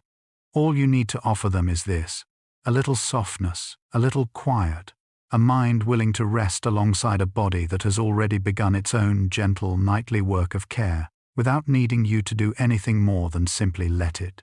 You do not need to decide tonight exactly how much of this story you believe, and that is perfectly all right. You do not need certainty about whether thought truly shapes the world in ways science has yet to fully explain, or whether the quieter, better proven parts of tonight's story are the whole truth of the matter. Believing fully or doubting entirely, either way, you can still benefit from simply pausing, breathing, and reflecting gently on your own day, exactly as it actually unfolded. Whatever you choose to believe about manifestation, the calm itself is real. The breath itself is real. The small comfort of pausing to notice something good, however you choose to explain why it helps, is genuinely, measurably yours, either way. You are allowed to hold uncertainty and still let yourself rest inside something gentle tonight. You are allowed to remain unsure about the bigger questions and still find real comfort in the smaller, simpler practices this story has offered along the way. Tonight, a slow breath, a kind thought, a moment of quiet gratitude before sleep. None of it requires your full conviction to still be worth doing. The calm does not check your beliefs at the door before it is willing to arrive. It simply waits patiently for you to slow down enough to notice it is already here, ready whenever you are certain or not tonight. And every quiet night that follows this one, no proof required, no belief demanded, only your own willingness to, in pause. Perhaps it was something small, a warm drink in your hands, a quiet minute of sunlight through a window, a message from someone who was thinking of you. Perhaps it was smaller still, a moment when your shoulders finally dropped a little, a laugh that arrived without being planned, a stretch of quiet where nothing was demanded of you at all. Perhaps you cannot immediately name it. And that is all right too, since it does not need to be remembered perfectly or described eloquently to have mattered. Somewhere inside today, even if the day itself was difficult, there was very likely at least one small moment worth gently setting aside from all the rest. You do not need to search hard for it. You do not need to prove today was good overall or pretend a hard day was actually easy. You only need to let one small good moment surface quietly, without forcing it, and let your attention rest there for a breath or two. This is not about ignoring what was difficult today. It is simply about giving one small good thing the chance to be the last thing your mind touches before sleep, rather than letting only the hardest parts of today have the final word. Whatever that moment was for you, however small, however easy to overlook, it happened. It was real, and it can rest here with you now gently, as today quietly comes to its close. One small good thing carried softly into sleep. Notice your shoulders right now, however they happen to be resting at this exact moment. Notice your jaw, your hands, the small places in your body that tend to hold tension without you ever fully deciding to put it there. With each slow breath you take notice how something in those places softens just slightly, a small release you can feel if you pay gentle attention to it. Your chest rises a little more easily now. Your exhale lasts a little longer than it did a few minutes ago. Your whole body, breath by breath, is quietly finding its way towards something looser, calmer, more willing to rest. This does not require effort beyond simply allowing it. You do not need to force your breathing into any particular pattern or count anything precisely. You only need to let each breath arrive a little slower than the one before it, a little deeper, a little more unhurried, and let your body respond however it naturally wants to respond. Muscles loosen this way. Shoulders drop this way. A tight, tired jaw finally unclenches this way slowly, without needing to be told twice. Your body already knows how to do this. It has been doing it. In small ways, every single time you have ever fallen asleep before tonight. All that is asked of you now is permission, a little patience and a breath. Slow and unhurried, exactly like the one you are taking right now, and the one waiting quietly just after it. There is nothing left to solve tonight. Whatever question followed you into this story, whatever decision still feels unfinished, whatever plan still feels incomplete, none of it needs to be resolved before you are allowed to sleep. Tomorrow will still be there to hold it, patient and unhurried, exactly as ready to receive your attention then as it would be if you kept turning it over right now. Nothing about staying awake a little longer will finish it faster or more clearly. Rest, in fact, tends to help far more than another hour of tired circling thought ever could. So let it wait a little longer. Let the unfinished decision rest quietly on its own for tonight, undisturbed, unsolved, and perfectly fine, remaining that way until morning. You do not owe tonight any conclusions. You do not owe this particular hour any final answers at all. You are allowed to simply stop here, mid-thought if necessary, without tying anything into a neat, finished bow before closing your eyes. Whatever still feels open can stay open a little longer. It will still be there tomorrow, waiting exactly where you left it, and you will likely meet it with clearer eyes and a steadier mind after some real rest than you ever could tonight, worn thin, tired, and half asleep already. For now, there is truly nothing more required of you than simply letting yourself drift slowly, gently towards sleep, exactly as tired and exactly as human as you happen to be tonight. Whatever conclusion you have quietly reached tonight about manifestation, whether you find the whole idea convincing, mostly doubtful, or something gently in between somewhere, one part of tonight's story needs no belief at all to remain. Simply plainly true. Simply plainly true is this, that rest is good for you. Good for you in ways that do not depend on any particular philosophy, any particular practice, or any particular conviction about whether thought reaches beyond the mind. Your body needs rest to repair itself quietly and thoroughly all through the night. Your mind needs rest to process, sort, and steady itself after everything today asked of it. Steady itself is exactly what a full, unhurried night of sleep helps you do. Regardless of what you ultimately decide to believe about vision boards, affirmations, or vibrational energy, regardless of any of that, this remains true that closing your eyes tonight, letting your breathing slow, letting your body finally rest, is doing something real and good for you right now, with or without any particular belief attached to it. You do not need to be a believer in anything discussed tonight to deserve this rest. You simply need to be tired human and willing to let yourself finally have it. And you are more than ready right now, tonight.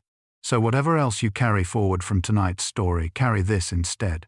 Simply, gently, that rest itself remains good, true, and entirely yours to have. No matter what you ultimately decide about anything else. Somewhere inside you, even tonight, even after everything discussed here, there is likely still a small, quiet hope, a wish for something better, gentler, or steadier, waiting somewhere ahead. That hope does not need to be large or loud. It does not need to be fully formed, fully believed, or fully understood to be worth keeping close tonight. It can be small, uncertain, even a little fragile, and still be entirely, completely enough just as it is. You do not need to prove this hope will come true before you are allowed to hold it. You do not need certainty, evidence, or any guaranteed outcome to let a small, hopeful thought sit quietly beside you as you drift towards sleep tonight. Let it be simple. Let it be small. Let it be nothing more than a quiet wish for tomorrow to feel a little gentler than today, or for a particular worry to feel a little lighter by morning, or simply for good, restful sleep to arrive easily tonight and stay until you no longer need it. Whatever shape your own hope happens to take tonight, it is allowed to be exactly that size. No larger, no more polished, no more certain than it already is. You do not need to manifest anything grand tonight. You only need to let this one small, quiet hope rest gently with you, unhurried, unproven, and entirely simply enough exactly as it is right now, carried softly into whatever dream is waiting just beyond it. Your mind has worked hard today. It carried worries, solved small problems, remembered countless things felt, countless things held together patiently through whatever the hours happened to bring today. That is real, genuine, quiet work even when a day feels ordinary, even when nothing about it seemed particularly demanding from the outside. Your mind has quietly, faithfully done enough for today. It has earned fully, simply, and entirely permission to quiet down now. You do not need to keep it working a little longer, turning over one more worry, rehearsing one more scenario, checking one more thing before it is finally truly allowed to rest tonight. It has already fully done what today asked of it. Let it soften now. Let it slow down. Let the busy, constant hum of thought gradually settle into something quieter, gentler, closer to stillness than to motion. This permission is not something you need to earn through anything further tonight. No extra effort, no final task, nothing more to prove before it is allowed to arrive. It is simply freely given. The way rest is naturally given to a mind that has already worked as much as yours has today. You can let it quiet now. You can let it rest. Whatever tomorrow eventually asks of you, it can be met with a mind that was allowed tonight to fully, gently stop and simply be still for a while, resting exactly as long as it genuinely needs to before facing anything else at all. Everything shared tonight, the neurons, the old philosophers, the quiet science behind hope and habit and breath, eventually leads back to one simple, gentle truth worth carrying with you as this story closes.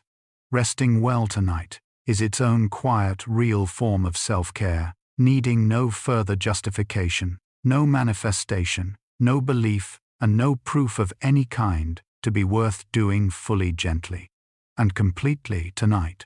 You have listened closely tonight, all the way to this final quiet moment. You have breathed slowly, let your body soften, let your thoughts loosen their grip a little more with each passing moment. That in itself is already a genuine act of kindness toward yourself, one you fully deserve regardless of anything else this particular day may have held or asked of you. You do not need to manifest a better tomorrow to earn a peaceful tonight. You do not need certainty about any of the ideas discussed here to deserve deep restorative rest right now. You simply need to let yourself have it exactly as you are, exactly where you are, exactly as tired as you genuinely happen to be right now. So let this be enough. Let your breathing stay slow. Let your body stay soft. Let your mind finally quietly drift towards sleep, carrying nothing more than whatever small warmth this story managed to leave behind, resting well simply and fully, as its own quiet, complete form of care deserved tonight without any condition attached to it at all. Thank you for spending this time here with me. Until next time, good night.